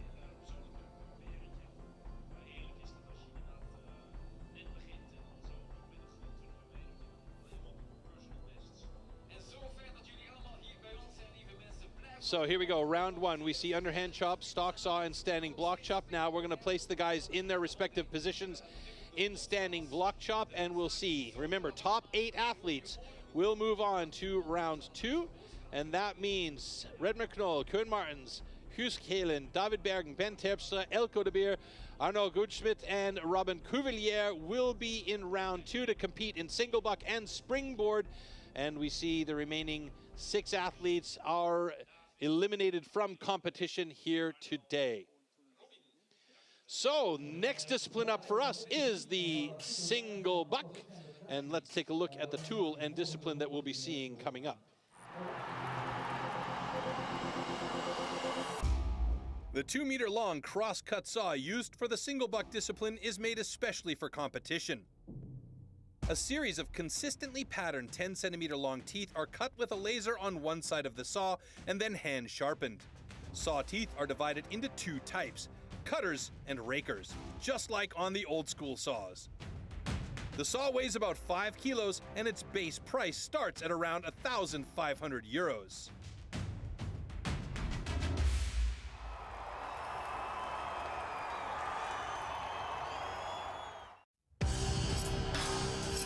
Single buck.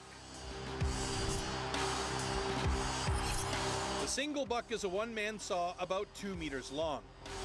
With this, the athletes have to cut off a complete disc of a 46-centimeter thick wooden block. The perfect interplay between rhythm and strength is the key to success.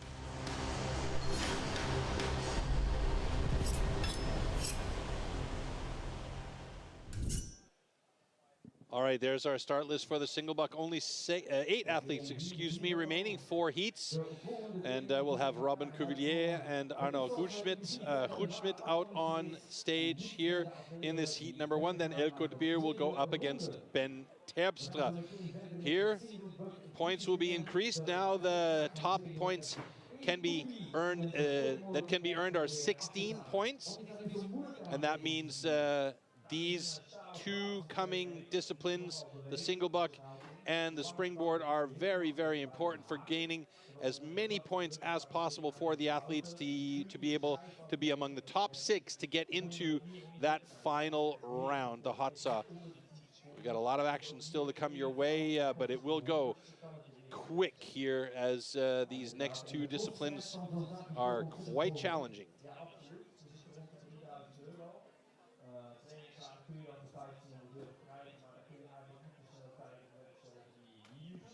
So there we see Robin Cuvillier and Arnaud Houtschmidt will be in our heat number 1. Arnaud Houtschmidt does not have a personal best logged in yet. So if he gets a clean cut today, he will have his first personal best knocked into place. Ondertussen zijn Arno en Robin op het podium gekomen met hun respectief met de singlebug verzagen. Zij zullen als eerste deze proef tot een goed einde proberen te brengen. Ja, je ziet dat we sporters op het podium nu. Zij helpen elkaar. Ik zie vooral de singlebug voegen op ook nog een beetje in tikken. Dat is allemaal nu nog wel gaat niet meer. Dus één man, Robin seems to be communicating with the block.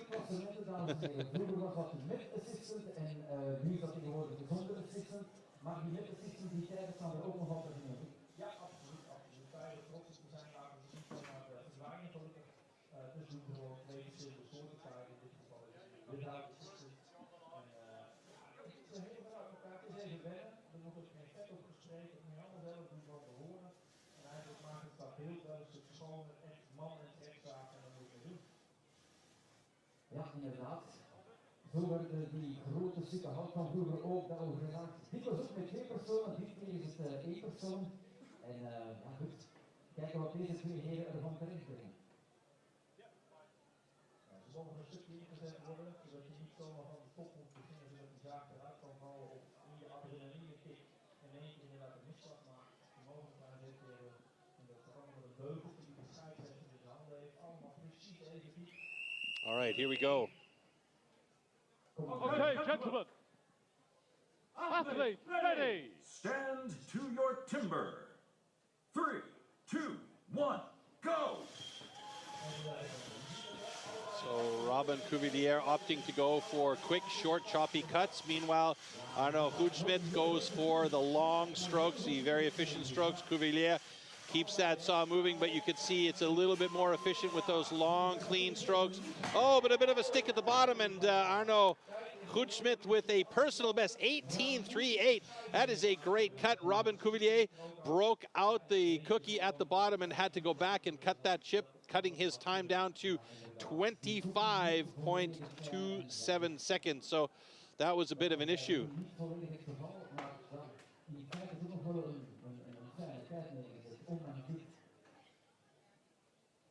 Okay, congratulations. Both cuts are good. We zijn nu goed aan het sparen voor de finale, de hoofdsom. Dus ook hier, alles is belangrijk.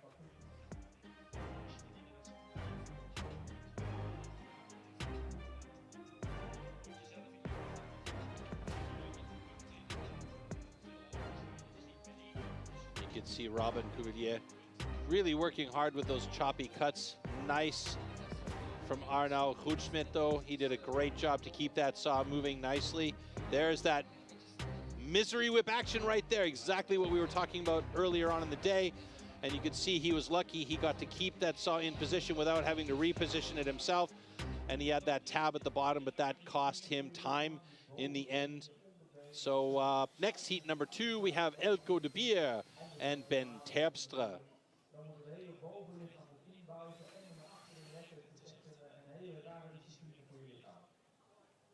Dat zullen ook de volgende 2 heren merken, Elko de Beer en Ben Terpstra, een Nederlands onder ons hier op het podium in de singlebug discipline. We zien ondertussen aan heat nummer 2, personal wedstrijden te verbreken voor Elko 19.49.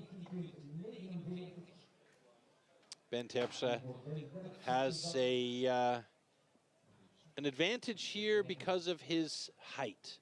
He can utilize that long frame of his to really work that saw with power and elegance. That's not saying that Elko de Beer can't do that either, but he isn't as tall as Ben is, I don't believe.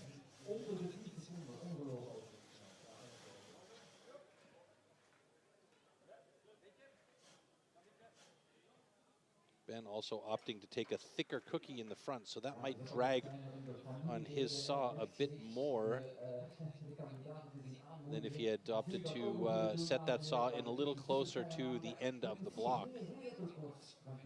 And both Ben and Elko are pretty tall fellas, so this might be pretty evenly matched up heat there. Elko de Beer, personal best 19.49, Ben 20.84. So pretty close actually between these two guys. To your timber. 3, 2, 1, go! Two completely different styles. Ben Terpstra opting to use the entire length of the saw. Elko de Beer a bit choppier, a bit shorter cuts, so as he gets a pretty efficient cut through to the bottom. Ben Terpstra binding a bit towards the bottom, but he's got a nice time. 16.77 PB, and Elko de Beer doing the same with an 18.75 PB. Great job by both these guys to cut clean and fast, and they sit atop the leaderboard in single buck right now. Ben Terpstra, the fastest, setting the pace of the day with a 16.77.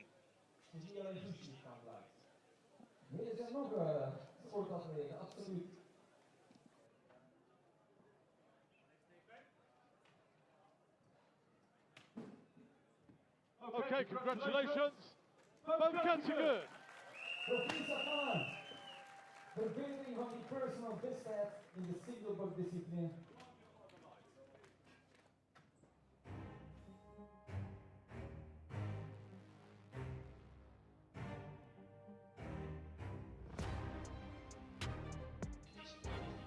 All right, here you can see slightly different styles. I mean, Elko de Beer was using a lot of that saw. You can see the tip of the saw disappearing into the wood, but Ben generally used more of it. He went knuckles to tip on that one, so really he had the more efficient run, and that was reflected in how quickly he cut through there as well.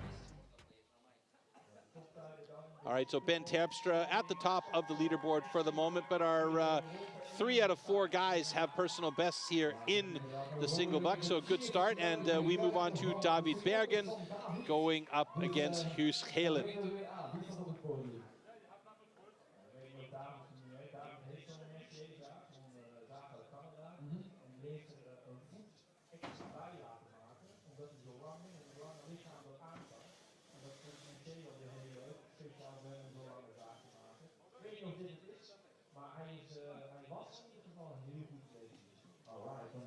Wat hij ervan gaat teweegbrengen, maar we weten dat ook Huus bezig is aan een geweldig parcours, dus misschien komt er ook weer een verrassing op de proppen, hè? Ja, op de Golden Borneo vandaag. Dat zal wel zijn. Ja, ja. Zo zie je maar dat al die training echt wel de vruchten begint af te werpen. All right, so here we go. David Bergen, Huus Gelen. Athletes ready. Stand to your timber. 3, 2, 1, go! So Huus Gelen has been very, very good today. He's been dropping some personal bests and showing that his skill level has definitely gone through the roof as he goes for a quick pace. David Bergen opting for those really long strokes, lurching forward at each one and really getting deep into the cut. Oh, personal best for Huus Gelen and a 19.68, and this guy has been on a tear today. Absolutely fantastic run from him. David Bergen with a 23.24.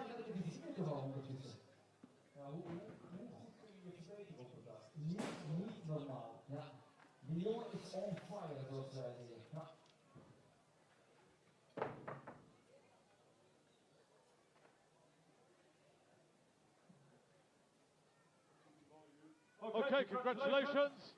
Both cuts are good.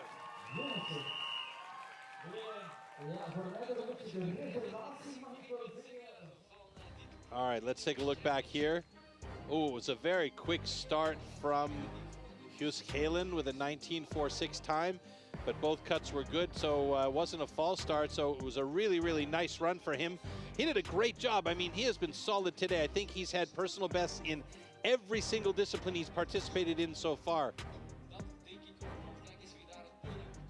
And somebody is definitely on fire to be the next BeNeLux champion here, hey? And he is stoked about that. Look at that fist pump. Oh, and a little break off for David Bergen at the bottom.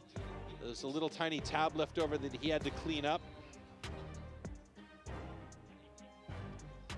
Luckily, he had most of it off though already, so it was all fine. So next up, Koen Martens up against Redmer Knoll. This is a discipline where Redmer is really solid. And if he's been training in the off season with the Australians, you know that he's gotten some great tips from some of the best single sawyers in the world.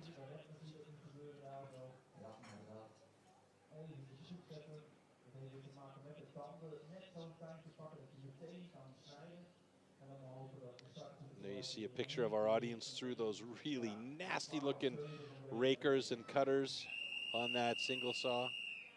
Okay, gentlemen. Athletes, ready. Stand to your timber. 3, 2, 1, go. Koen Martens also legendary with the single saw, but both of them getting going really, really nicely. Looks very good so far for both of these guys. Pretty evenly matched up through the first half of that block. Who's going to get to the bottom of it? It's going to be Redmer Knoll with a 15.08, fastest time of the day.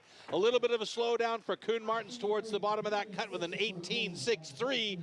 And Redmer Knoll with the fastest time of the day by a bullet is on top of the leaderboard. Yes, but there's 4 heats only here, and that was the 4th heat. Unbelievable, and he's done it again. He's got top marks. Okay, congratulations. Both cuts are good. So Redmer Knoll atop the leaderboard for single buck. Ben Terpstra with his quick time in second place with a 16.50. Koen Martens just wasn't quite fast enough to be among the top 3. He is in 4th place with an 18.45. And that was a really, really nice run from Redmer Knoll, who so far has 100% in the heats that he's competed in up till now. He's won every single one. So he is on point to take this thing down. He just needs to stay consistent. But now, our next discipline coming up is going to be the one that really, for me, is going to... It's going to tear apart some guys' points, basically what it boils down to. So single buck score, let's take a look at that. Redmer Knoll atop the leaderboard there. Ben Terpstra, Arno Hoedsmit, and Koen Martens, 1, 2, 3, 4. Elko de Beer around there at the top 5. And let's take a look at the overall standings now. Redmer Knoll well in the lead with 52 points, 10 points ahead of Koen Martens. Ben Terpstra with 32, 10 points back from Koen Martens. So these 3 guys are pretty well on pace to get into each other's hair when it comes to the next heat. Arno Hoedsmit and Guus Gelen are pretty close there as well at 30 and 29 points respectively. Elko de Beer with 26, David Bergen with 25, and Robin Cuvillier with 19. However, we have next the Springboard, which is one of those disciplines where it can go sideways so quickly. There's so many things that have to happen. We'll get into that a bit deeper as we get closer to the actual heats here.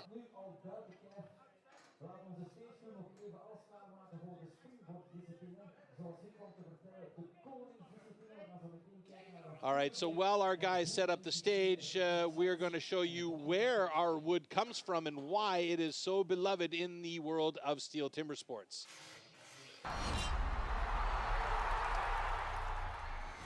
STIHL Timbersports is an international extreme sports competition series featuring 6 disciplines, 3 chopping and 3 sawing. We have a premier competition, we need premier wood.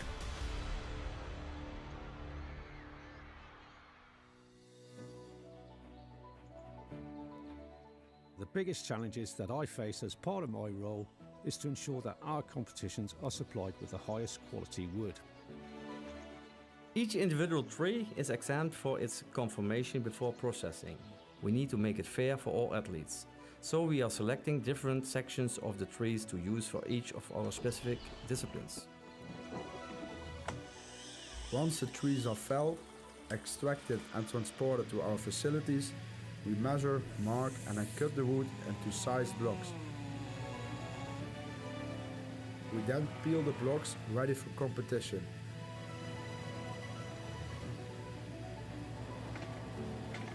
After careful selection, the blocks then leave our yard and are distributed internationally to our STIHL TIMBERSPORTS competitions.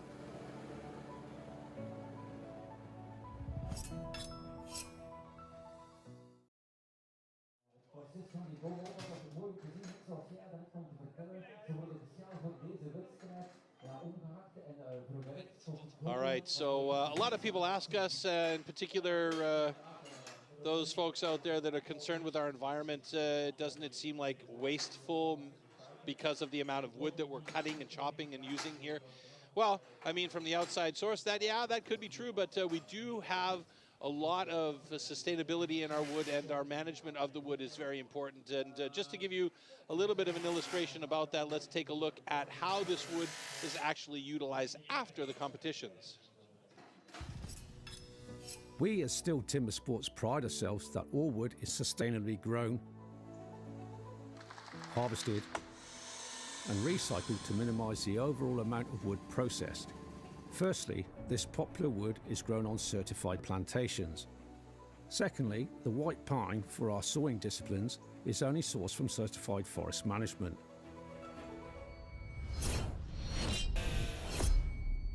After all our STIHL competitions, all the spent wood is collected and recycled right down to the wood chips and sawdust, which, for example, is converted into renewable energy in the form of wood pellets for biomass.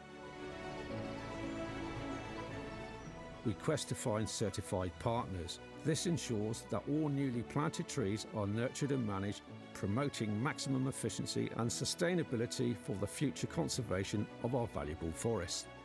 Therefore, as you can see, with good harvesting practices and good management with silviculture, the ground is quickly replaced by new trees, or could even be used for arable for farmers and future rotations.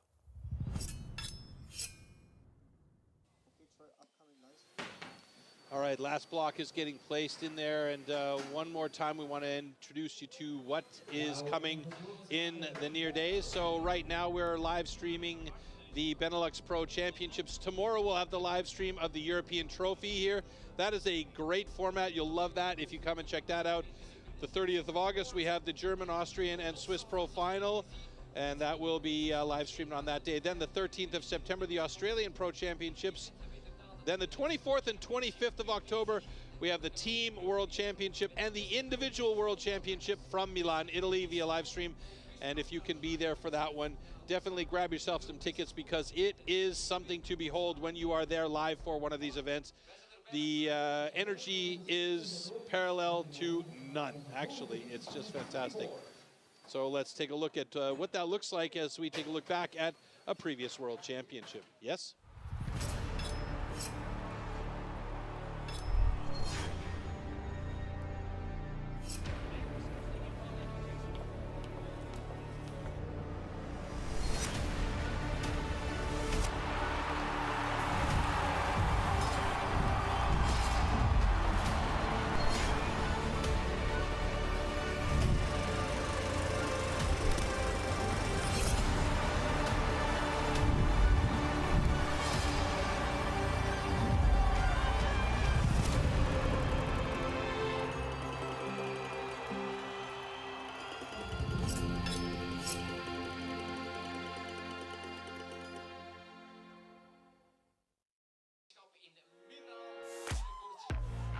Here at STIHL, we're known for our wide range of power tools, including chainsaws, grass trimmers, leaf blowers, and pressure washers. But did you know that we've made battery-powered toy versions of these tools for kids too? Our battery-powered toy chainsaw is the baby sibling of the MS500i and is just as exciting for kids. Flick the switch and you'll see the green on light appear. Then give the cord a pull and the chainsaw will start idling, ready for action. Pull the trigger and you're ready to get to work. The chainsaw has a rubber chain that actually moves, plus it comes with an owner's manual, mini toolkit and a spare chain. And best of all, the volume can be adjusted on the chainsaw too, which might be a popular feature amongst parents. Next is the battery-powered toy grass trimmer, perfect for kids who enjoy the outdoors. Just like its full-sized counterpart, the FSA57, it comes with its own removable battery, which can be charged up so the grass trimmer is ready to go. The toy grass trimmer is height adjustable, and the handle can also be adjusted to the right angle. To use the grass trimmer, simply click the battery into the back of the tool, push the safety lock forward, pull the trigger, and away you go. The cutting blade is made from a soft, rubbery material which lights up during use, so kids can pretend to cut the grass while the parents do the work. Then there's the battery-powered toy leaf blower. It comes with a removable battery just like the BGA57 and has an adjustable blower tube too. To use the leaf blower, click the battery into the back of the tool, push the safety lock forward, pull the trigger, and away you go.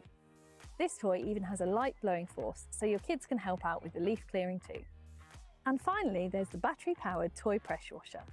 It has a 2.4 litre water tank, a 2 metre long hose, and comes with a removable battery to power the pressure washer. To use it, fill the tank with water, then choose which nozzle you want to use, either the standard nozzle or fan jet nozzle, and clip it into the lance. Insert the removable battery, hit the power button on the right-hand side, and then you're ready to go. The full range of our STIHL Kids toys is available at your nearest STIHL approved dealer or at shop.stihl.co.uk.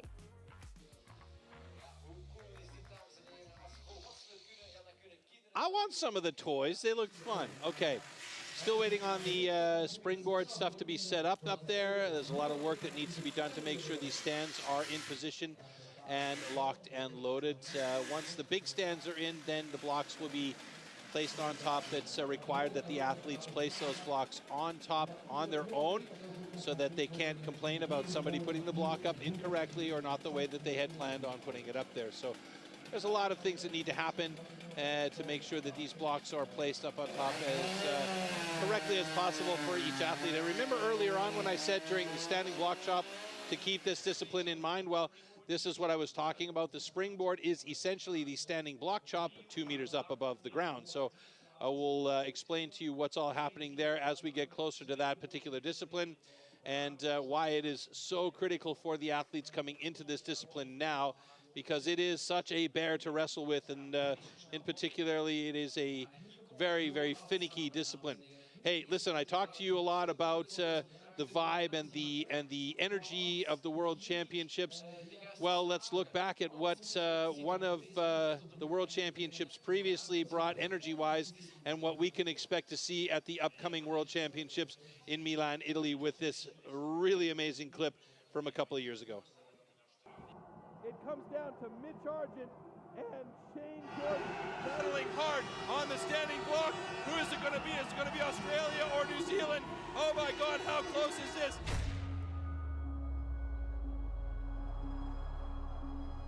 And it's Australia! The atmosphere last night in the team's relay was unreal. That is their title of Team World Champion 2 years in a row. Oh, definitely. It'd be the noisiest crowd I've competed against. Shane Jordan's already over there. Yeah, I'm actually kind of getting goosebumps thinking about it right now. The crowds here, they were just erupting. You feel the energy of the crowd. My goodness, what a great comeback from Belgium with a time of 1. The crowd was absolutely electric. And it was so much noise and support. Ja, doch, das pusht schon rum und mein Fanclub ist auch da. Very passionate about their country and, yeah, the competitors. Yeah, it feels super. Oh my goodness, look at this. It's pretty awesome to compete in front of a crowd like this. But he's not giving up. He's looking good. Like such an adrenaline rush. It's an amazing feeling.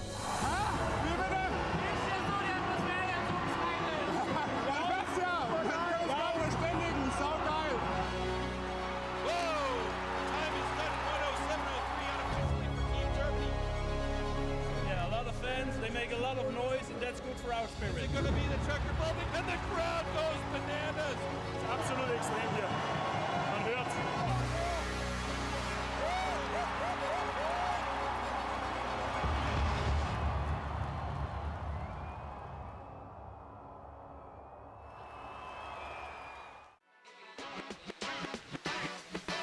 BGA30 is the latest addition to the AS system range of battery tools from STIHL. This lightweight handheld leaf blower is compact and ideal for cleaning and clearing jobs you may face at your home, such as clearing driveways, patios, garden furniture and paths. It's powered by an interchangeable 10.8 volt AS2 lithium-ion battery, which can be used in other AS system tools, such as the GTA26 pruner, HSA30 hedge trimmer or FSA30 grass trimmer.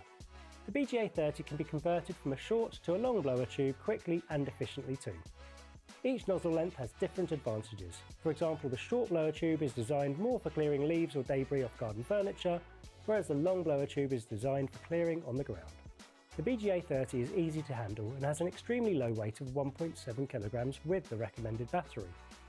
It also has a variable trigger which lets you control the blowing force, extending the working time of the AS2 battery. When used at maximum power, the BGA30 will have a working time of 8 minutes. When used at a lower power, it will have a working time of 25 minutes. When using the BGA30, we recommend wearing protective eyewear, gloves and sturdy footwear. The BGA30 can be bought as a tool only or as a set with 2 AS2 batteries for longer working times. For more information, speak to your local STIHL approved dealer or visit stihl.co.uk.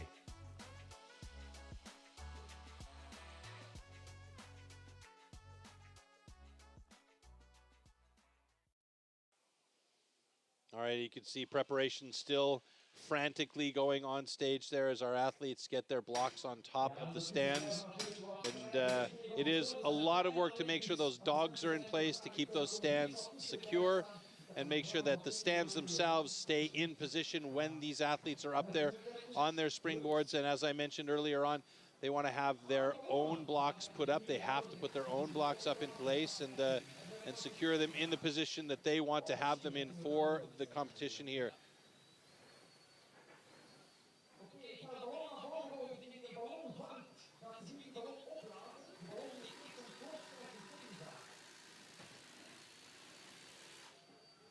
One more block to go up and get secured in place, and then there'll be some changes going on in between heats 2 and 2 and 3. And we only have 4 heats on stage here.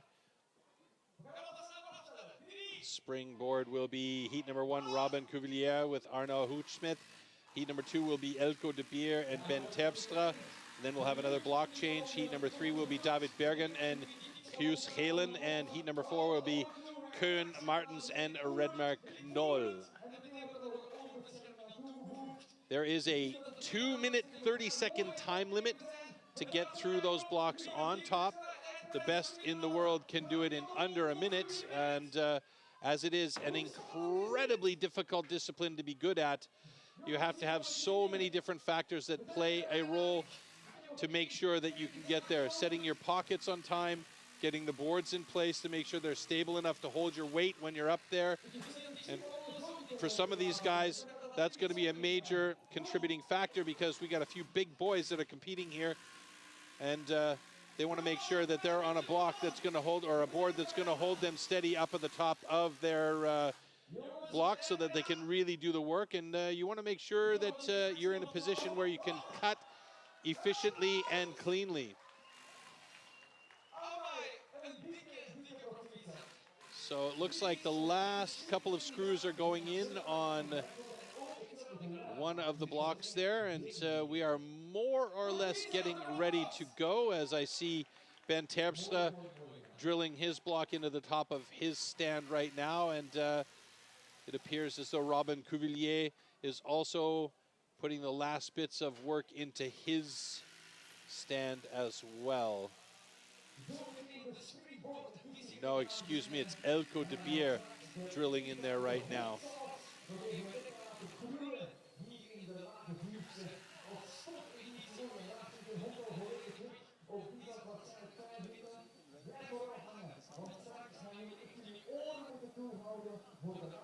So again, these guys are battling for a position here in the European ranking.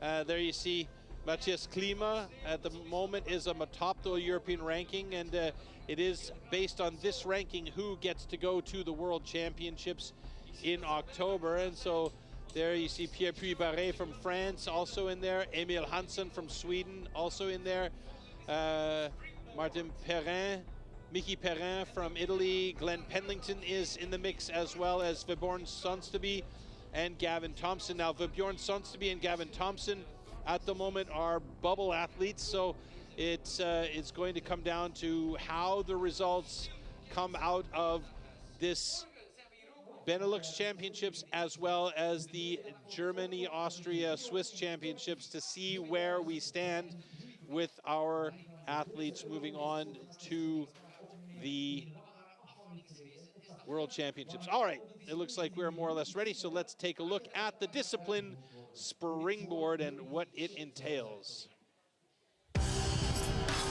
Springboard. Springboard simulates the traditional way of felling trees, climbing up over thick roots. First, notches known as pockets are chopped into the log. 2 springboards are then anchored into these pockets. The athlete then climbs up to chop through a 27-centimeter thick block of wood in the fastest time possible.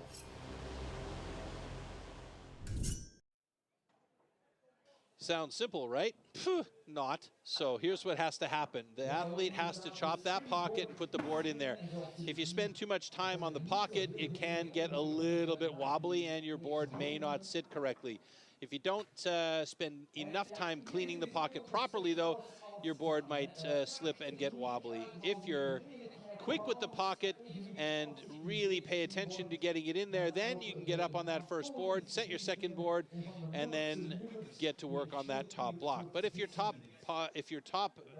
board, your second board, isn't secure, then you're going to feel uncomfortable up there, and you're going to start positioning yourself to make sure you feel comfortable, and we'll illustrate that as we go through. There's so many different things that have to happen here, and I'll try and talk you through it as we go through the discipline so that you get a better understanding of it, because it is very, very complicated, and there are so many things going on, and you have to be a real all-round athlete and timber sports athlete to be able to really be good at this. And this is something that they've started to do with the rookies, training them on the springboard with a single board so that they come to the pro level having had some experience with springboard underneath them, instead of just coming into springboard at the pro level and 2 boards cold.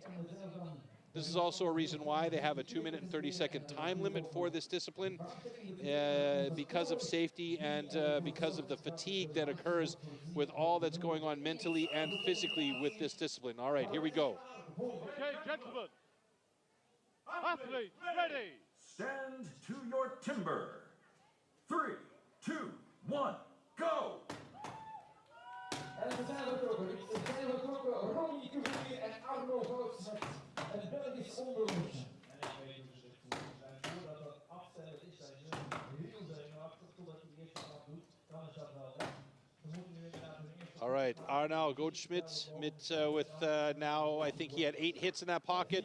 Robin Cuvillier took 10 hits to get that pocket, and the boards are in place. Now you can see from the images here, the boards are springy, which is why they call them springboard, but you want to get the angle so that you feel comfortable enough to put that foot well back, and you can see with Arno Goldschmidt that it's sagging a little bit, so he is very, very close to that stand when he is setting his next pocket, and this is where the drama entails.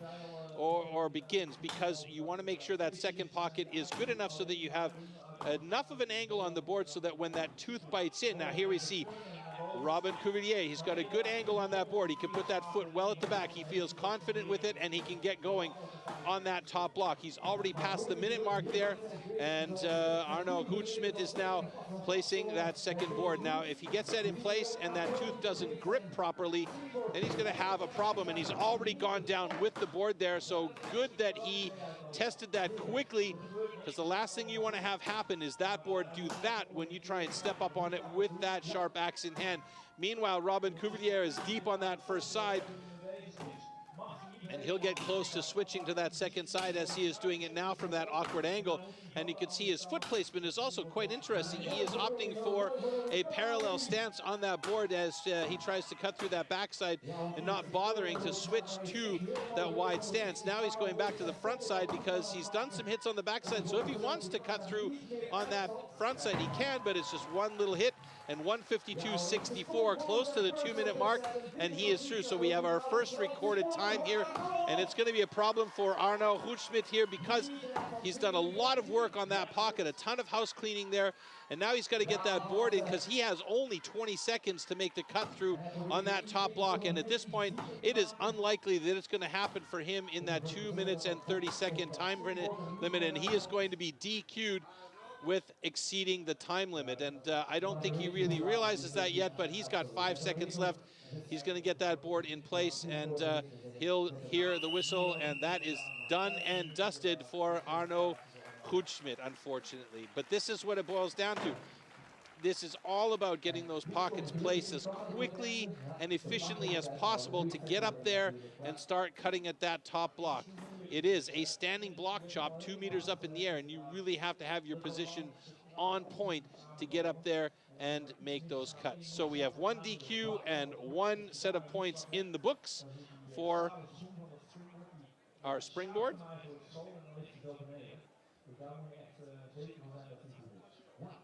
So we have a disqualification here for exceeding the time limit. However, this cut is good. So Robin Cuvillier has a time in the books of 1:52.23. That will be the time to beat for the moment, as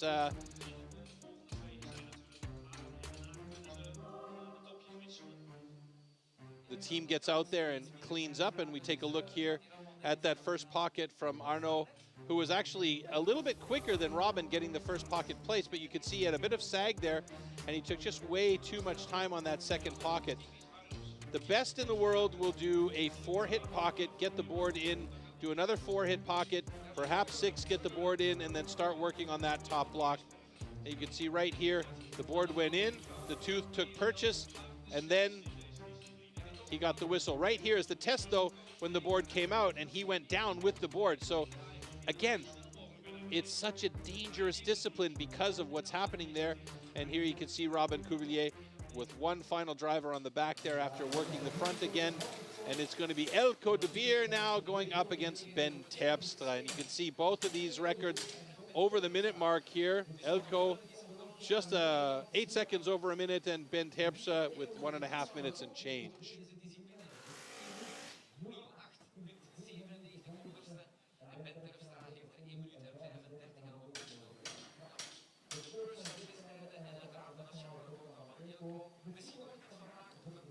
Again, Ben Terpstra, the first place Dutch qualifier, so he'll be looking to improve on his 1:35 time on the springboard.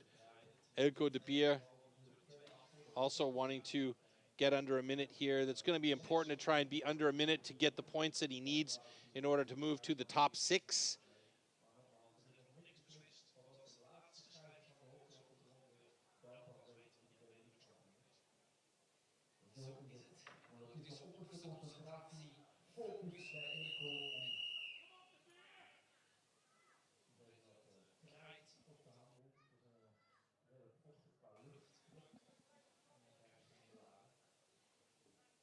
Okay, gentlemen. Athletes, ready. Stand to your timber. 3, 2, 1, go!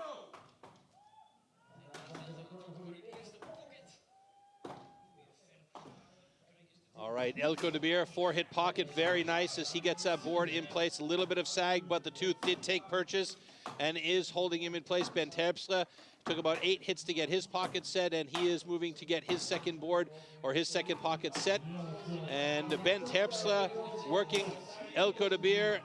I think that was about 5 or 6 hits on that second pocket. Does he have good purchase? He does. So he's up there at 30 seconds to start on that top block. It's looking good for him right now. Ben Terpstra gets that second board in place. He might have a little bit of sag there as Elko de Beer starts working that top block there. And you can see right away Ben Terpstra not feeling 100% comfortable on that board as he steps towards it a little bit, which means he's going to have to choke up on the axe handle a little bit to get the power into the block. But it's not going to come from his hips. It's going to come from his shoulders. And that's going to be tiring. Elko de Beer passing the 1-minute mark here. Both Ben and Elko working on the top block now. Elko should be moving to that second side fairly soon here.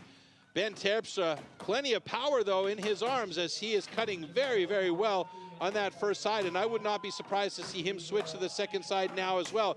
There he goes. So onto the second side to try and get through that block. He's got personal best. There, he's done it. 126.21 for Ben Terpstra. Good job. Eelco de Beer still working on the first side of his block. He is well deep in there at the 137 mark, and he needs to get onto that backside and start cutting through the back if he's going to make it here in under the 2-minute 30-second mark. Right now, Ben Terpstra with the time to beat, 126.21 and a personal best. And Eelco de Beer getting close to it as he is getting on the backside here. 158, 159, 2-minute mark now. He's got 30 seconds to get through there. The pressure is on for Eelco de Beer to try and get through this. And he is well past his personal best of 1 minute and 8 seconds. And that board looks like it's sagging a little bit now as well, so he's got to be wary of that as he is trying to get through those last couple of drivers. 10 seconds to go here and to get through on the backside of this block here. 7 seconds. The time is running out on Eelco de Beer. Will he be able to do it and get through there and get a time? He's done it. Oh my goodness, just by the hair of his chinny chin chin. Man, that was close.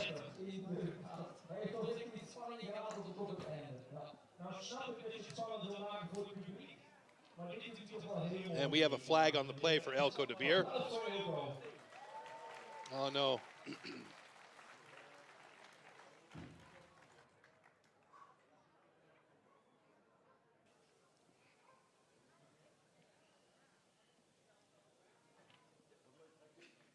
Even kijken naar de jury, want we zagen een heel vlaggetje.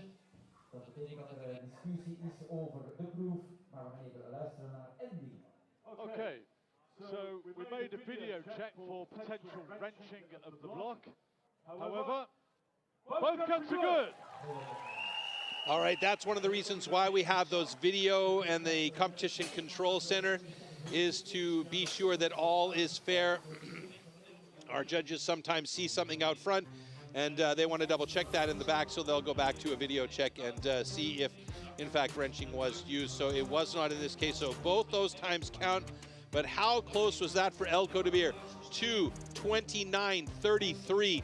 He was just a few tenths of a second away from a DQ, but he does have a time in the books. He is in third place right now.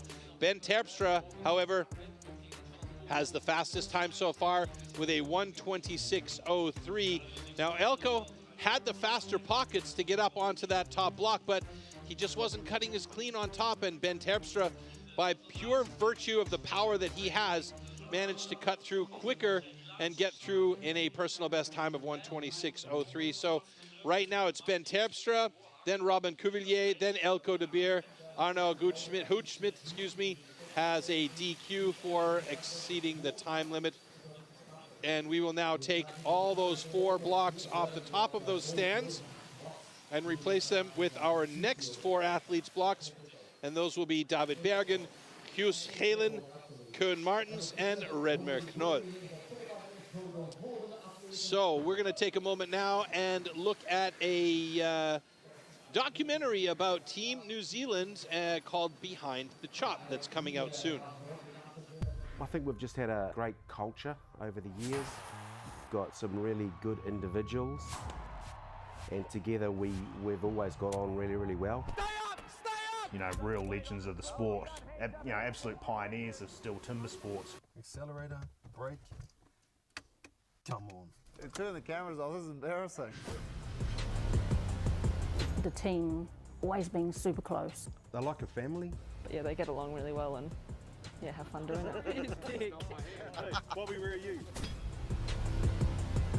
Australia would be our biggest rival. 2 teams that know each other very well. To win, you got to put the hard work in at home, and that's what motivates me the most, to want to win, yeah. On competition day, it's all about focus, getting the job done.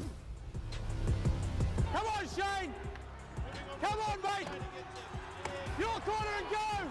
Come on, mate! Hard! Hard, Shane! Come on, mate! Kyle Lemon is back in the team. He's our stock sawyer.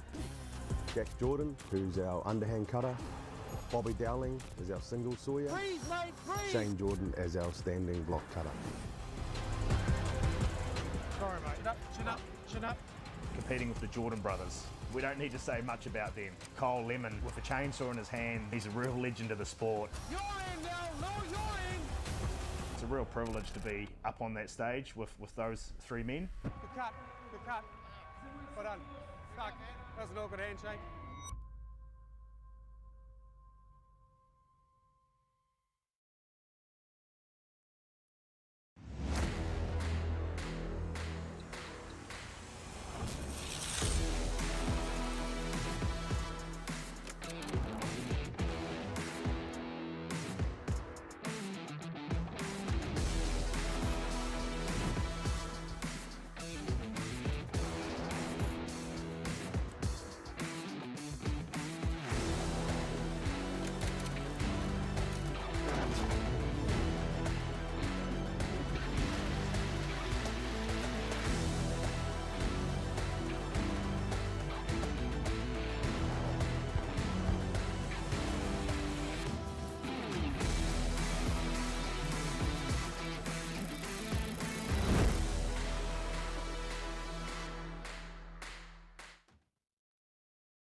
So we're a little bit quicker in getting those blocks up on the top. The last few of those security drivers being put into place by our athletes, and you can see the guys up there. David Bergen on the left-hand side, Koen Martens right next to him. Then it's Hughes in stand number 3 position, and Red McNoll doing the work on the right side of your screen on stand number 4. And we should be good to go fairly quickly for our final 2 heats before we eliminate a further 2 athletes and head to our hot saw. And this is going to be an interesting couple of heats here because we have the best 4 guys at this discipline coming up. David Bergen has a 1:14.49 personal best. Hughes Halen, who has been impressive all day long, has only been putting out personal best. So as long as he gets in under 2 minutes and 30 seconds, he will have himself a personal best here as well. And there's been a couple of world's records that have dropped in this discipline in the last few.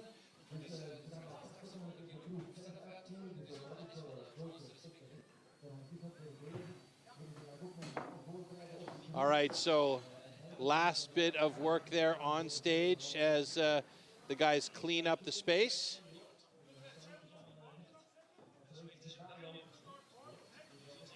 And then we'll get our guys up there. So heat number 3 will be David Bergen and Hughes Halen in stand positions 1 and 3. And the last little bit of cleaning and maintenance work and hammering of those stanchions or dogs into the blocks to make sure everything is stable. And David Bergen is already on stage and ready to go.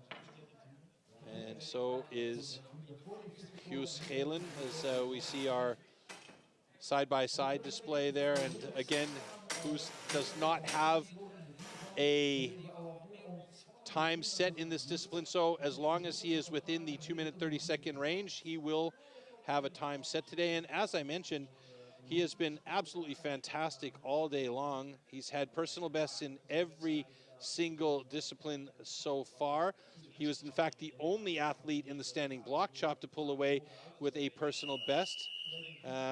Did the same thing again in the single buck and springboard. Athletes, ready. Stand to your timber. 3, 2, 1, go! Excuse me, not in springboard. He will get a personal best in springboard here today if he can get it done in under 2 minutes 30.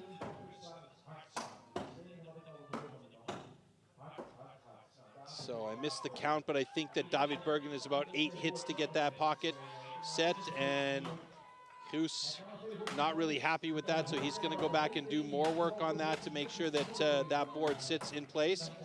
And again, these pockets are so critical. You got to be accurate and you got to be quick with them in order to make sure that it is exactly what you need to get the board in place and locked down. There's a metal tooth at the end of the board, and that one looks good for Huus as he gets up there now. And David Bergen, a little bit of house cleaning as he gets that second board in place.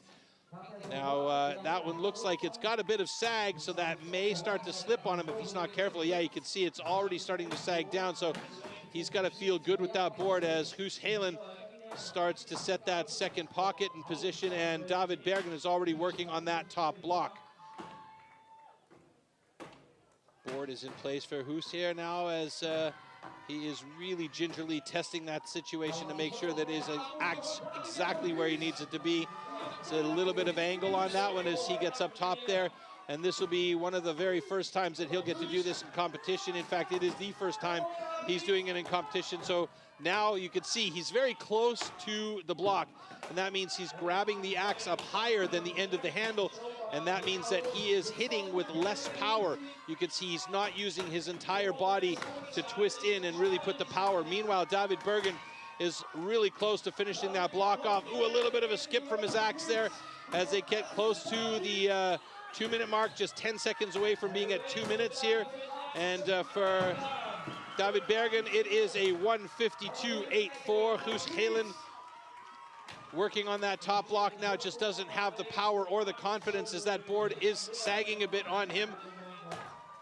And the angle is a little bit strange on the board as well. He's sitting back on his heels, so that provides even less power for him.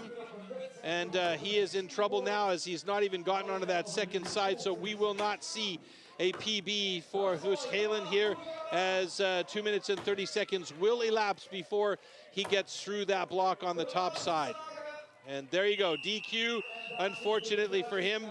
And it's down to experience for this discipline because there's so many things going on and so much needs to work exactly right in order for you to do well in this discipline. And as I said, the best in the world can get in under a minute, and the absolute best in the world can do it in around 35 seconds.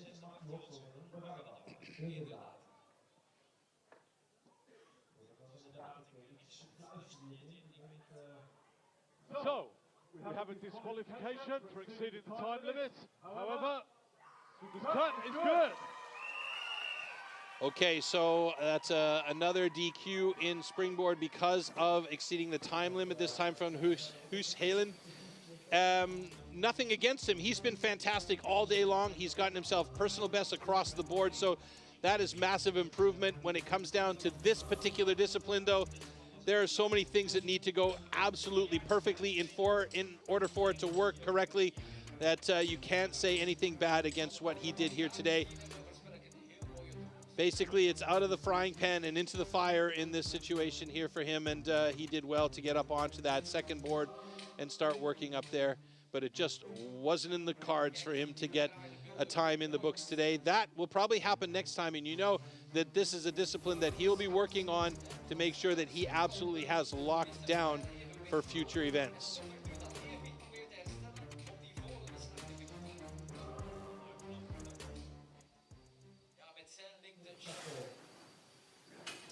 All right, the last heat in round 2, heat number 4, and that is Koen Martens going up against Redmer Knoll.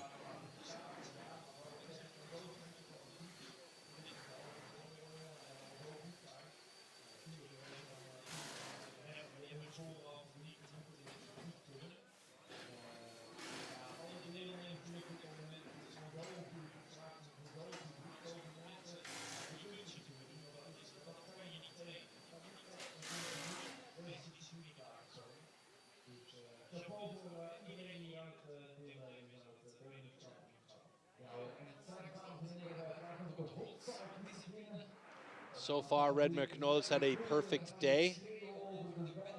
Winning this discipline would just add to that overall stand that he is currently looking at. 52 points in the top spot. Ben Terpstra, after the Springboard, has 48 points, just behind Redmer Knoll. Koen Martens has yet to hit in the Springboard, so he's on stage with Redmer Knoll, has 42 points. So really the battle is between Redmer Knoll and Koen Martens, with Ben Terpstra bringing up the rear on those guys. It's going to be interesting to see what happens when it gets down to the hot saw. All right, here we go. Okay, gentlemen. Athletes, ready. Stand to your timber. 3, 2, 1, go!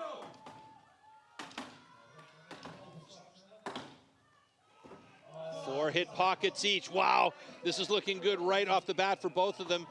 Redmer Knoll a little bit behind now.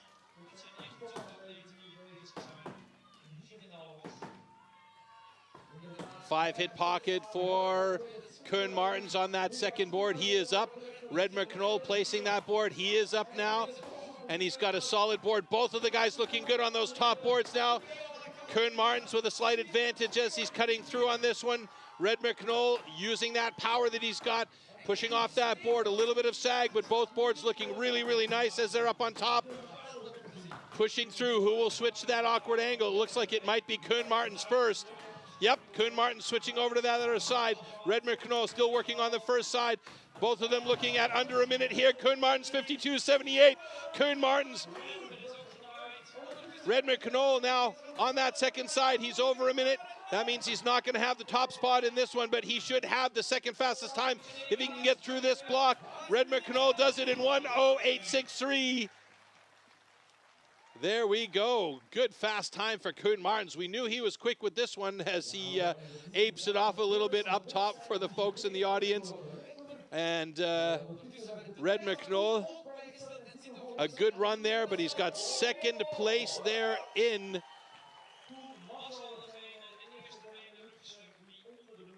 Springboard and a national record, believe it or not.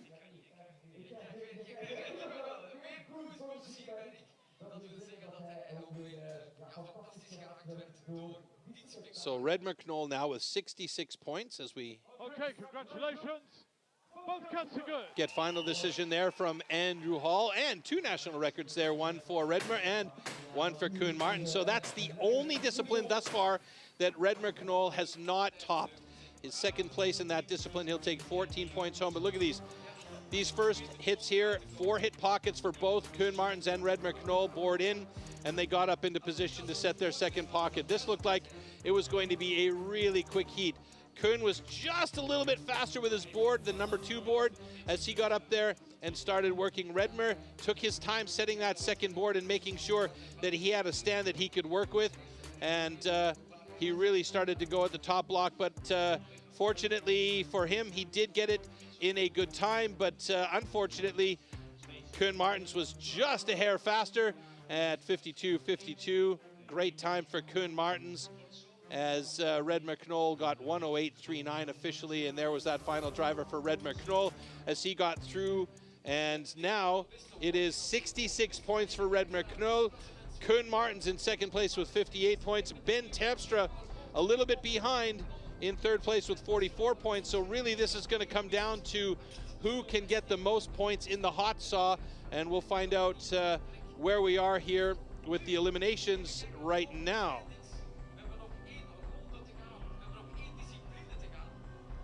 So there you see the overall standings. Knoll, Martens, Terpstra, Bergen, De Beer, Hoedschmidt. Those are the top 6 guys in the overall right now. Those will also be the top 6 guys that will move on to the next round.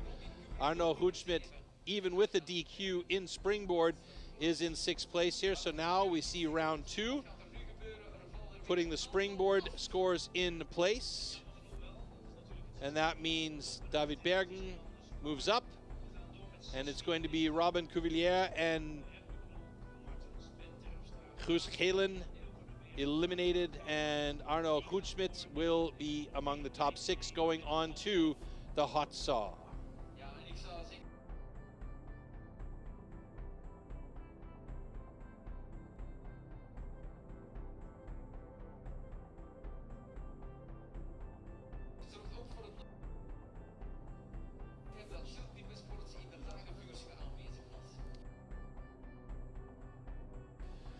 All right, so there we see our top 6 remaining. Redmer Knoll, Koen Martens, Ben Terpstra, David Bergen, Elko de Beer, and Arno Hoedschmidt going on to the hot saw, which is affectionately known as the make or break discipline, and here's a clip to tell you exactly why. This is the one and only discipline where the athletes are alone on stage. Yeah, probably the most important event, but yeah, also the most frustrating. These saws are so incredibly powerful and dangerous. Usually the hot saw is the slider. Hot saw, hot saw. Like I can't describe to you when we're out there under pressure. Saw starts well, first disc looks solid, cut is good. You know, you're always ending the competition on a hot saw, so you know where you're going to be at when you finish. So you're either at a real big high or just is what it is. Nice clean cuts, easy, relaxed. Der Hot Saw ist für mich die geilste Disziplin der Welt. 5, 6, 8, Robert Ebner, 3 on the deck. Hot saw is a love-hate for me. I honestly don't get that much enjoyment out of it. I'm not a motorhead. I swallow my pills and eat it. Once the competition comes, anything can happen. Oh no, a false start by Sterling Hart. What a disaster. Yeah, it was a disappointment for me. Happens though, it's part of competing. I saw there's 3 good discs there, but then let that nose come right up underneath the crossover line. Fortunately, a disqualification. It all relies on the hot saw. Oh no. Irgendwie soll es einfach nicht sein. Und dann springt die Hot Saw nicht an, wieder mal. Oh man, that is a bummer for Robert Ebner. What are you taking away from this event? Oh, probably last place. I don't know, headache. Yeah, shit hot saw. What else do you want? If you have bad luck or if you did wrong, it's part, just your experience. Oh my goodness, what an absolute disaster, the chain came off. I was not disappointed because everybody see that I can be with the guys in front. It was a bit of a disaster, so it was just operator error, and I yeah, didn't perform as well as I would have liked to. Nice safe cut. Oh no! Oh no! Never prepared for that situation, but luckily it started and I got 3 wheels and now I'm the world champion. Yeah, it's the make or break event, you know. I think you love and you hate it. Das ist eigentlich immer ein geiles Ding. Ich schneide immer sehr sicher. Oh, great start for both of these guys. Look at how quick it's going for Robert Ebner. Oh my God, Robert Ebner, he's got a world record. Holy smokes, folks. Ich wollte das Ding heimbringen, ich wollte Weltrekord schneiden und ich danke meiner Familie zu Hause und alle, die mich unterstützt haben. Just try to make 3 good cuts and no disqualification. The hot saw is where it's all one, so that's the best event.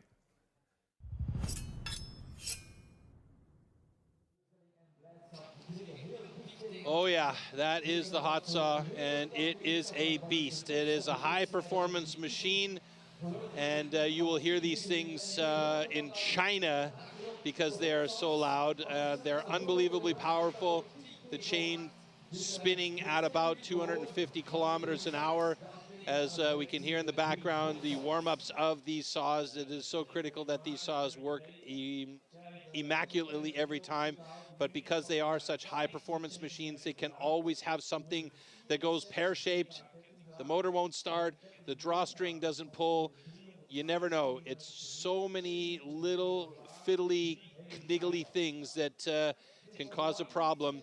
And it all comes down to being able to cut clean 3 cookies on the deck and have a good hot saw. Let's take a look at the tool and discipline that's coming up next, and then we'll get into the action.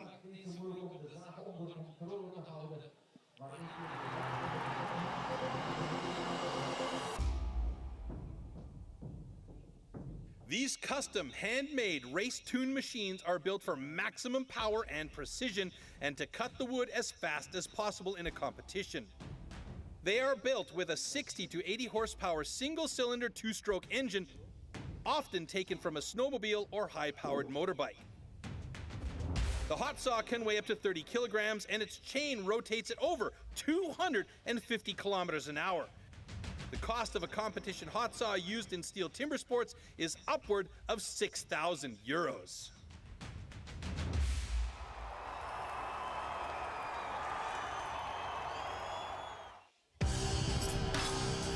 Hot saw. For the hot saw, power saws are called into action and the athletes have a space of 15 centimeters to cut 3 complete discs off a 46 centimeter thick wooden block.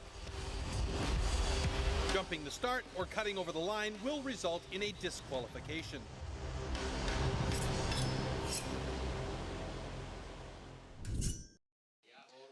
There you have it, the hot saw, the maker or the breaker. These things are beasts, and they are very expensive and very finicky, as I said. You know, one small change in air temperature, in fuel quality, in oil, you name it, can all cause problems. And everybody's had their problems with these saws at one point or another. There you see one of the saws supplied by Bard Jansen and STIHL here for the event for those athletes that don't have their own saws. Usually the saws that are produced for the athletes have a little bit more customizing and stylizing, you know, colored throttle bodies and so on and so forth. So there is a ton of stuff happening here in this discipline, and you can see the Lexon shield set between the athletes as well as at the other side of the athletes to protect the people on the outside as well as the other athlete on stage. And it's only recently that they've started doing 2 on-stage competitions at the same time. So, that said, let's take a look at our lineup for the hot saw here as we get ready to go with our final 6 athletes. It's going to be Arno Goedsmit and Elko de Beer on stage first. Then we have David Bergen and Ben Terpstra on stage, and finally Koen Martens and Redmer Knoll. That's going to be the interesting one, because that is going to be the heat that will determine who wins the BeNeLux Championship 2025, really. There you see the world record, 4.28 seconds. That was achieved by Nate Hodges of the United States of America. And that is going to be a record that may last for a while because, again, this is such a monster machine to handle.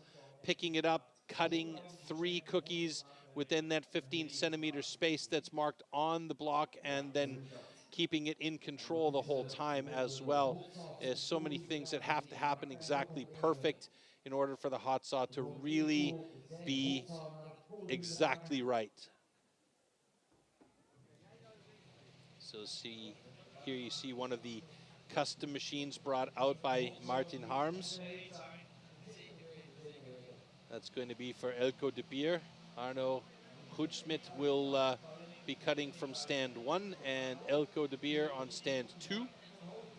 And you can see the difference in the bar there as well. The bar on the saw from Elko de Beer is a little bit thicker through the middle and tapering off to the round point, whereas the harvester bar on the other saw from STIHL is more or less straight.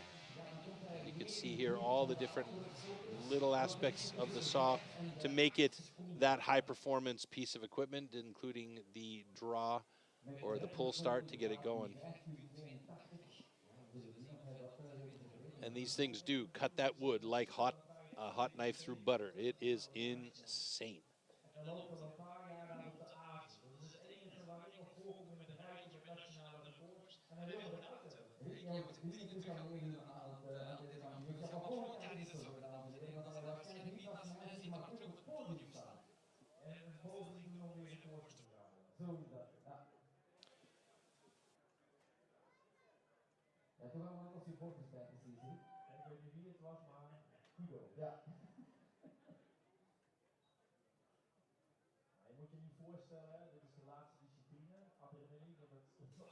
So the tension mounts here as we get closer and closer to these hot saw heats.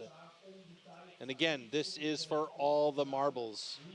18 points up for grabs for the fastest cut on the day.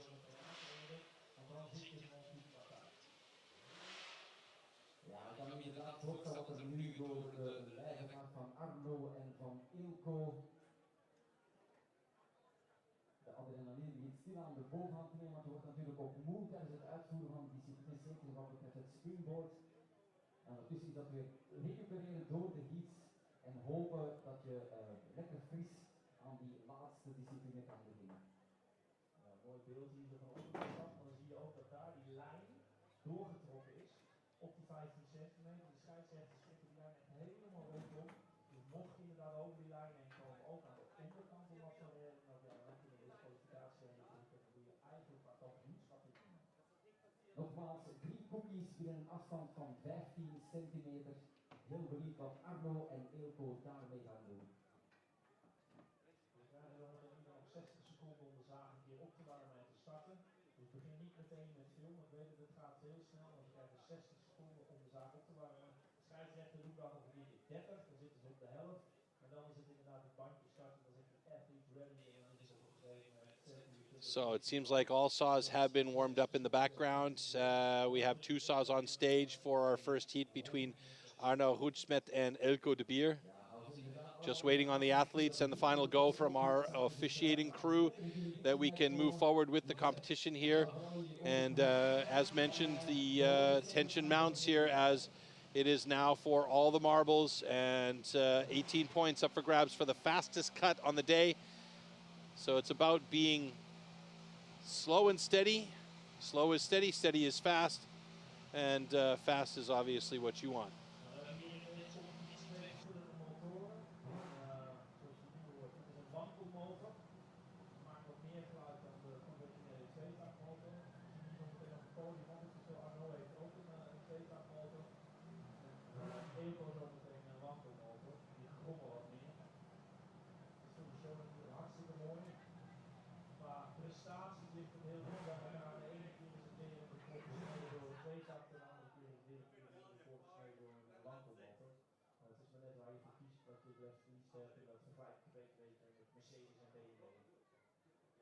Ja, waar kan je nu eigenlijk kopen zo'n zaken? Want ik kan me voorstellen dat dat niet overal verkrijgbaar is, zoiets.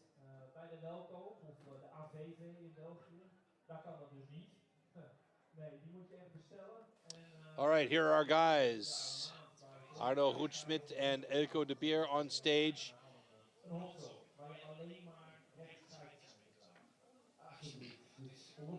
You can see Ilko, he is opting to use the spiked shoes. Give him a little bit more purchase on the floor. And I don't blame him, quite frankly. When you've got this beast of a machine in your hands, you don't want your feet slipping around at all. All right, here we go. Time to warm him up. Okay, gentlemen. Warm up your saws.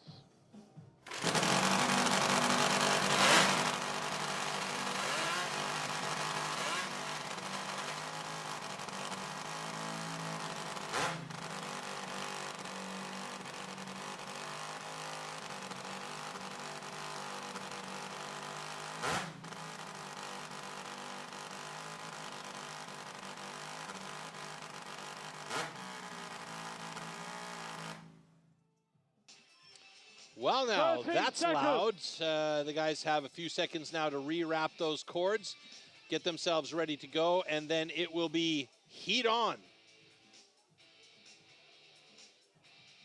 And you can see how loud and how powerful these machines really are. Folks, I'm going to tell you this right now, before this heat begins, don't blink, because it will be over before you know it, and we'll see our first times in the blocks. And barring any disqualifications because of a cut line or incomplete cookie, we should be good to go. Here we go.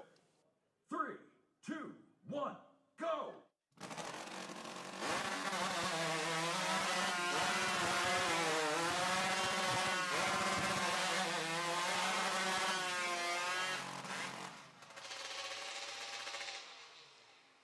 All right, Arno Hoedsmet with an 11:10. That's a personal best for him. Great job.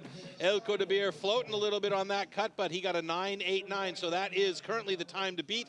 Ilko de Beer with 18 points for the moment, but there are 2 more heats to go. Ilko de Beer making the safe cuts there, really just making sure that he had 3 cookies on the deck.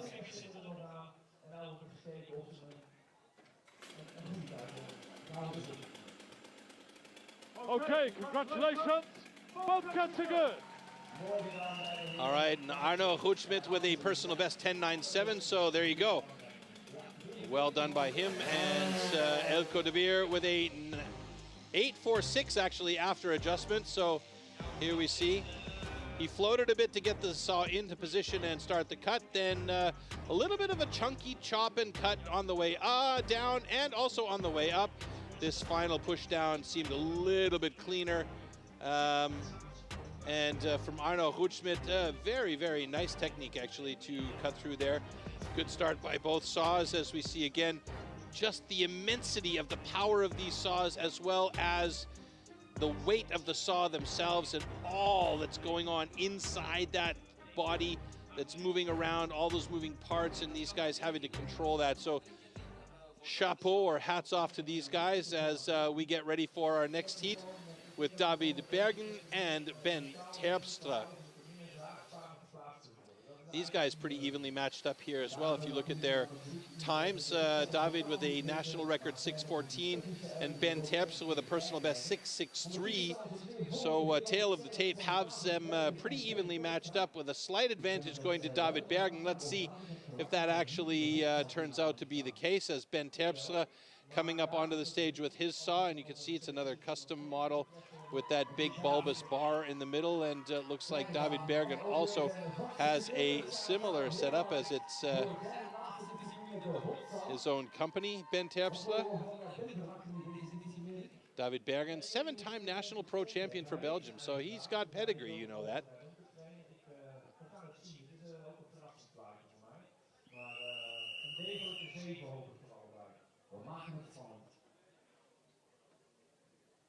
Okay, gentlemen. Warm up your saws.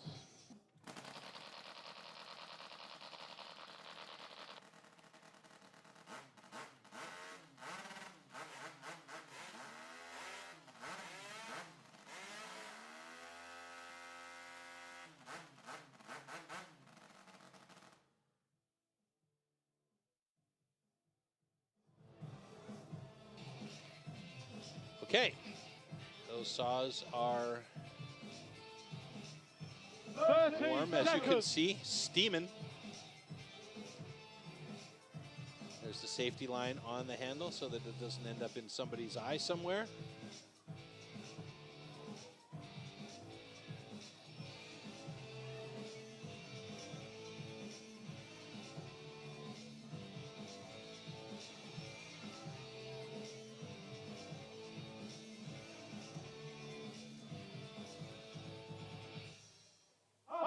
Here we go. Don't blink, folks. Here we go. Timber.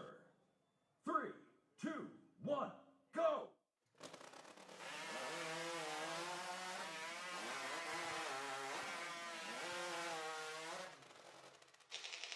All right, David Bergen has a cutout, so I think we're going to have a DQ there. Ben Terpstra with a 7.78. That's a fast time.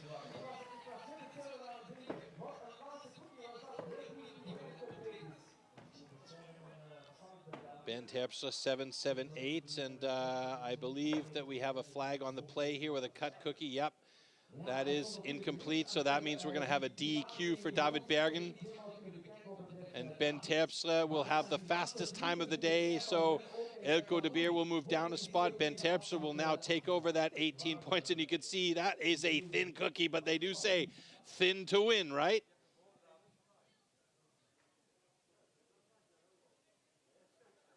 So we have a disqualification on stand 1 for an incomplete disc.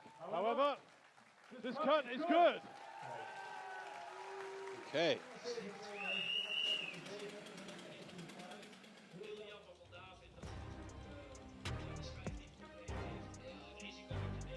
There you can see the cuts from David and Ben.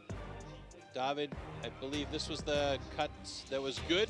And then on the up cut, he had a cutout. There it is. A little bit of an angle in, and then the third cut was quite fine, so the incomplete disc was the problem, and that was the result, a DQ for David Bergen. Ben Terpstra, on the other hand, really nice cuts by him. That first one was a bit of a fat sack cookie, but he had a really nice transition on the number 2. And then he needed to have a very thin cookie on number 3, and that's what he actually had. And he was showing us the one side of the one cookie was very, very thin.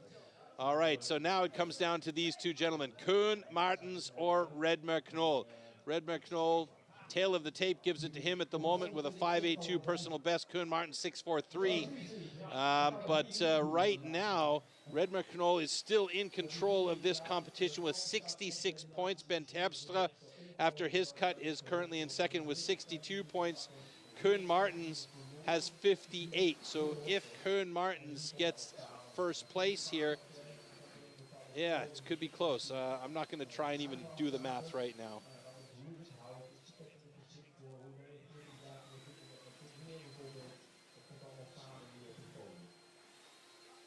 En dan even zijn we toegekomen aan het strategische duel. Wat zien we allemaal, dames en heren? Oh, ja, absoluut. We weten zo meteen na dit laatste duel tussen onze twee toppers, Koen Martens en Redmer Knoll, wie er naar huis gaat. So basically what it boils down to here is Koen Martens will have to get 18 points and Redmer Knoll less than third place in order for Koen Martens to win this thing. So that means Koen Martens will have to have the fastest time and Redmer Knoll will have to have the third fastest time. And then it will be a tie between the two, and then it will come down to the fastest times of the day. That is if Redmer Knoll gets third place.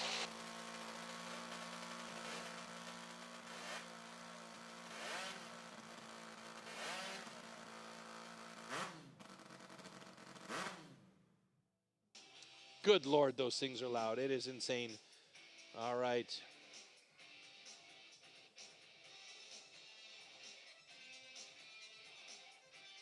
Last preparations. Redmer. 13 seconds. Koen Martens. Koen Martens, massive pull handle on his saw. Absolutely huge. Redmer Knoll, just a massive saw in general. But he's a big man, he can handle it. All right, so Redmer needs to get lower than third place here, and Koen Martens needs to win the hot saw in order to have the championship. If Redmer gets fast, he'll be the winner. Here we go. 1, go!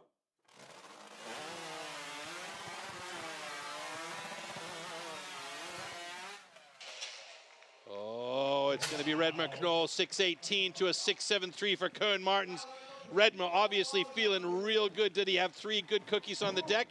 We will see, and if that's the case, then Redmer Knoll is your champion here with 84 points and the fastest time of the day. Koen Martens will be second place with a 6.73 and 15 points in the hot saw and 73 points on the day. Let's see if that actually stands. And we have thumbs up from Andrew Hall.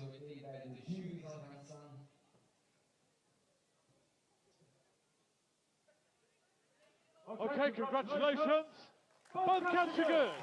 There you go, Redmer Knoll's done it. He is your champion. Koen Martens gets second place in the overall, and Ben Terpstra, what a great day for him. He's got third place with 56 points. Well done as we take a look back at these cuts. Super confident, clean cuts from both of these guys. Redmer and Koen Martens both cutting nice, solid cookies. There's Koen Martens' cut as he pushes through on that last one. Shuts down the saw. Here's Redmer. He looked relaxed and easy. Oh, that was a very thin first cookie. Transition was beautiful. Thin cookie for the second one. Hey, he's been working on this. Look at those cakes that are hitting the ground. These are paper thin almost, especially considering that saw power and what's going on. So Redmer Knoll wins hot saw. Koen Martens in second place. Ben Terpstra in third. 18, 15, 12 points respectively there. And that means in our overall standings, it's going to be Redmer Knoll atop the leaderboard with 84 points. 11 points back will be Koen Martens, and then Ben Terpstra in third place with 56 points. That is your podium today, as we'll get ready for our awards ceremony on stage and bring all the guys up for the awards.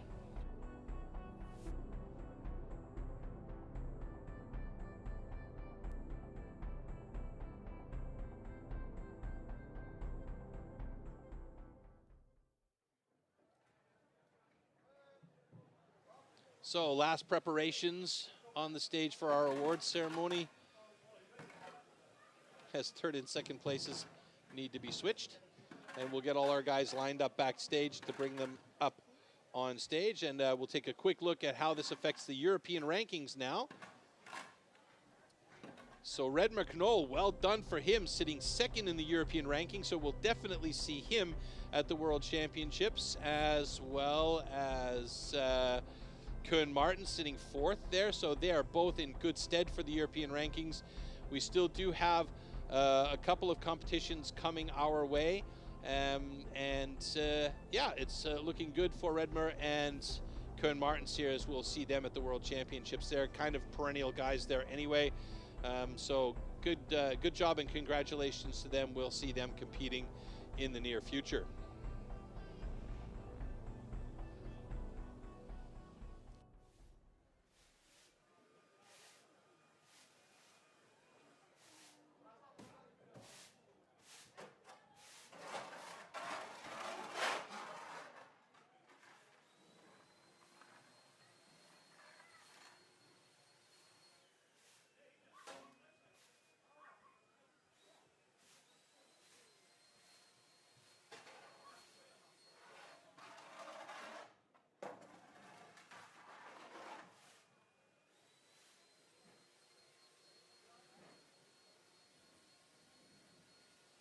Last shovelfuls of sawdust going into the bin as our stage crew gets everything ready for the awards ceremony here.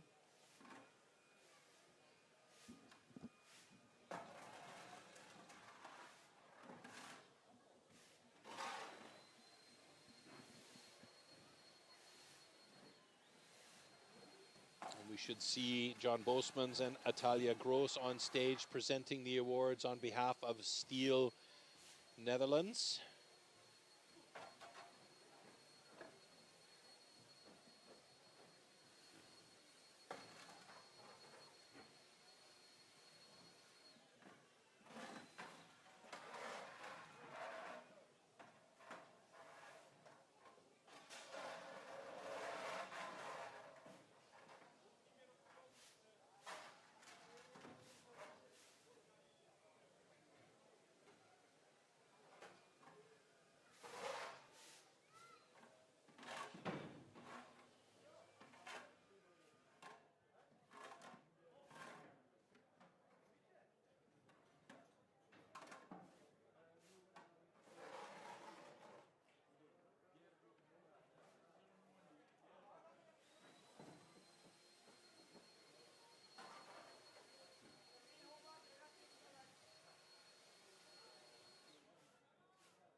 So last little bits of preparation as our stage is set. We're just waiting on the athletes to congregate backstage so that we can make the appropriate introductions as they come up onto the stage, and we get that familial situation going on again for our awards ceremony. Hang tight, folks. We're almost there.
All right, so it sounds like we're good to go for our awards ceremony here. So we will be bringing up our athletes from the day's competition here from 14th up until 4th place. And then we will introduce our top athletes. And prior to that, coming up onto the stage will be John Bosmans and Atalia Gross, who are stepping up onto the stage now to present the awards to our athletes.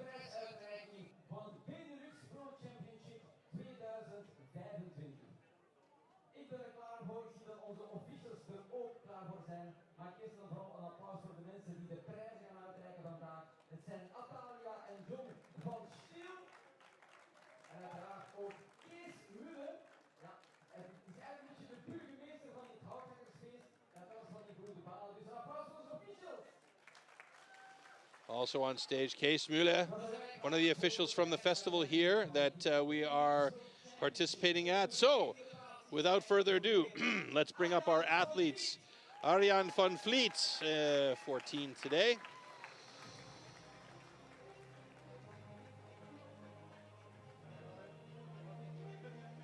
Then we have Cedric Feymonville.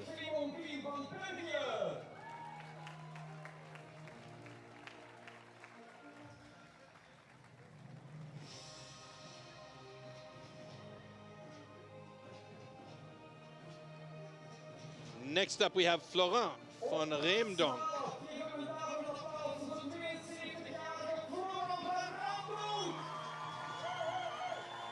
Absolute audience favorite. One of my favorites too.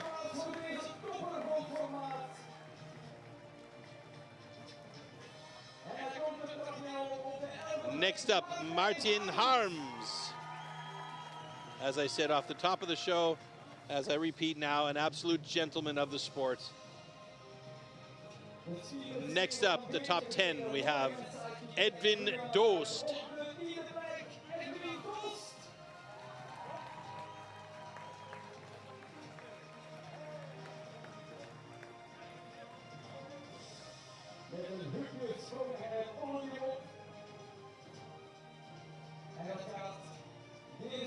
Next up, Eugen Gerdes.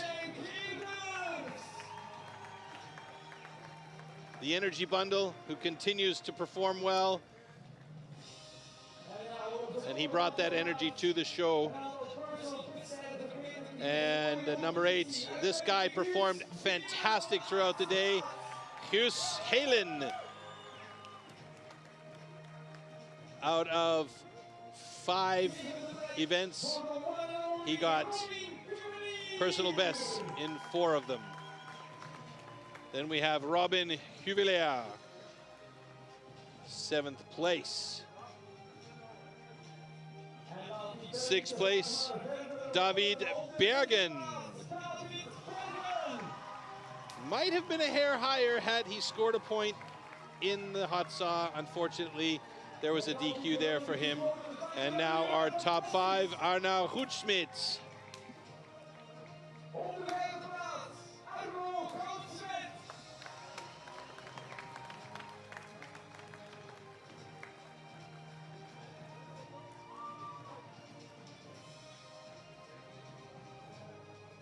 Now moving on to our 4th place athlete of the day, Elko de Beer.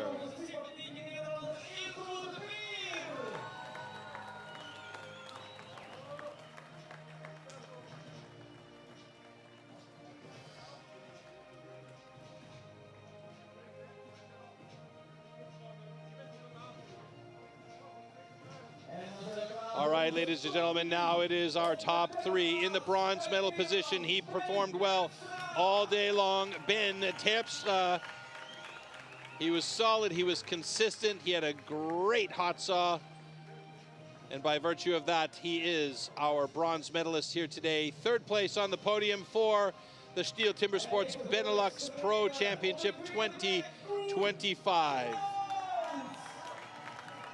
And then, of course, the perennial podium finisher here, Koen Martens, ever the smiling Buddha, as it were. Always fun to be around, and actually performed fantastically after coming back from surgery on his forearm and only getting to train starting in May. Koen Martens is our silver medalist, and of course the man of the hour, the man who was consistent and solid throughout the day, winning 5 of 6 disciplines. Redmer Knoll is your BeNeLux Pro Champion 2025. His star continues to rise after a confidence builder a couple of years ago, and now he is really moving up in the ranks, and we expect big things from him in the next little while.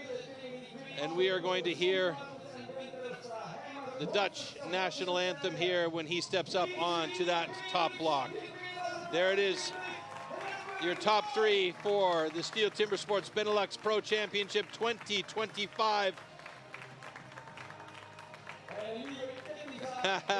And of course, the world record in the stock saw. Great job for Redmer Knoll.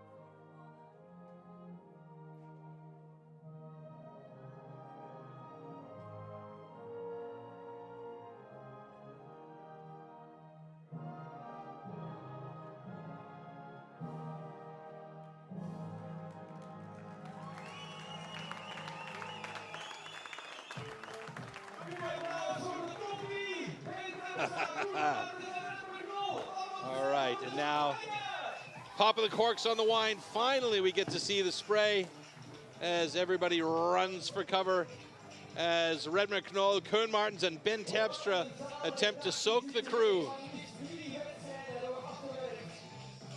I think I also, a couple of tears being fought back there by Redmer Knoll as he looked down on his little man in the audience waiting to get up there with his dad.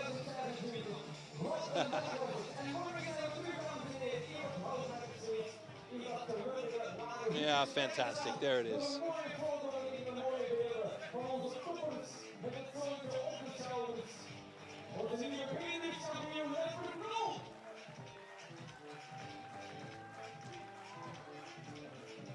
All right, what a way to finish the competition here today.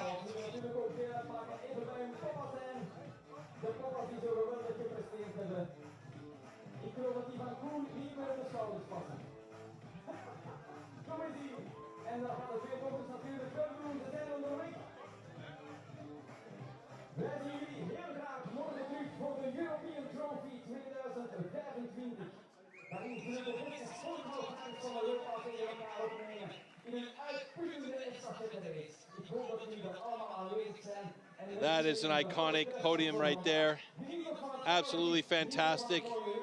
Redmer Knoll, Koen Martens, Ben Terpstra, and family. Amazing.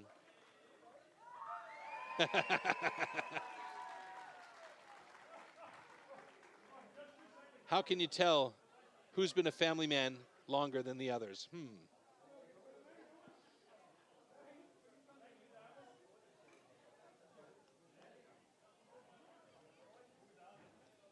All right, we're going to try and get an interview with Redmer Knoll on stage here shortly, so bear with us as we try and grab him.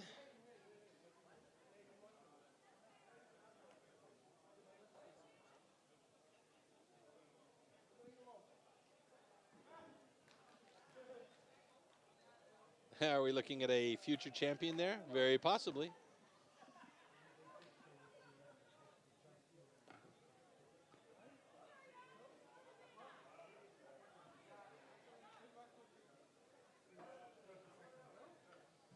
All right, real quick interview with Redmer Knoll, our champion here at the BeNeLux Championship 2025, as one final picture on stage with Redmer.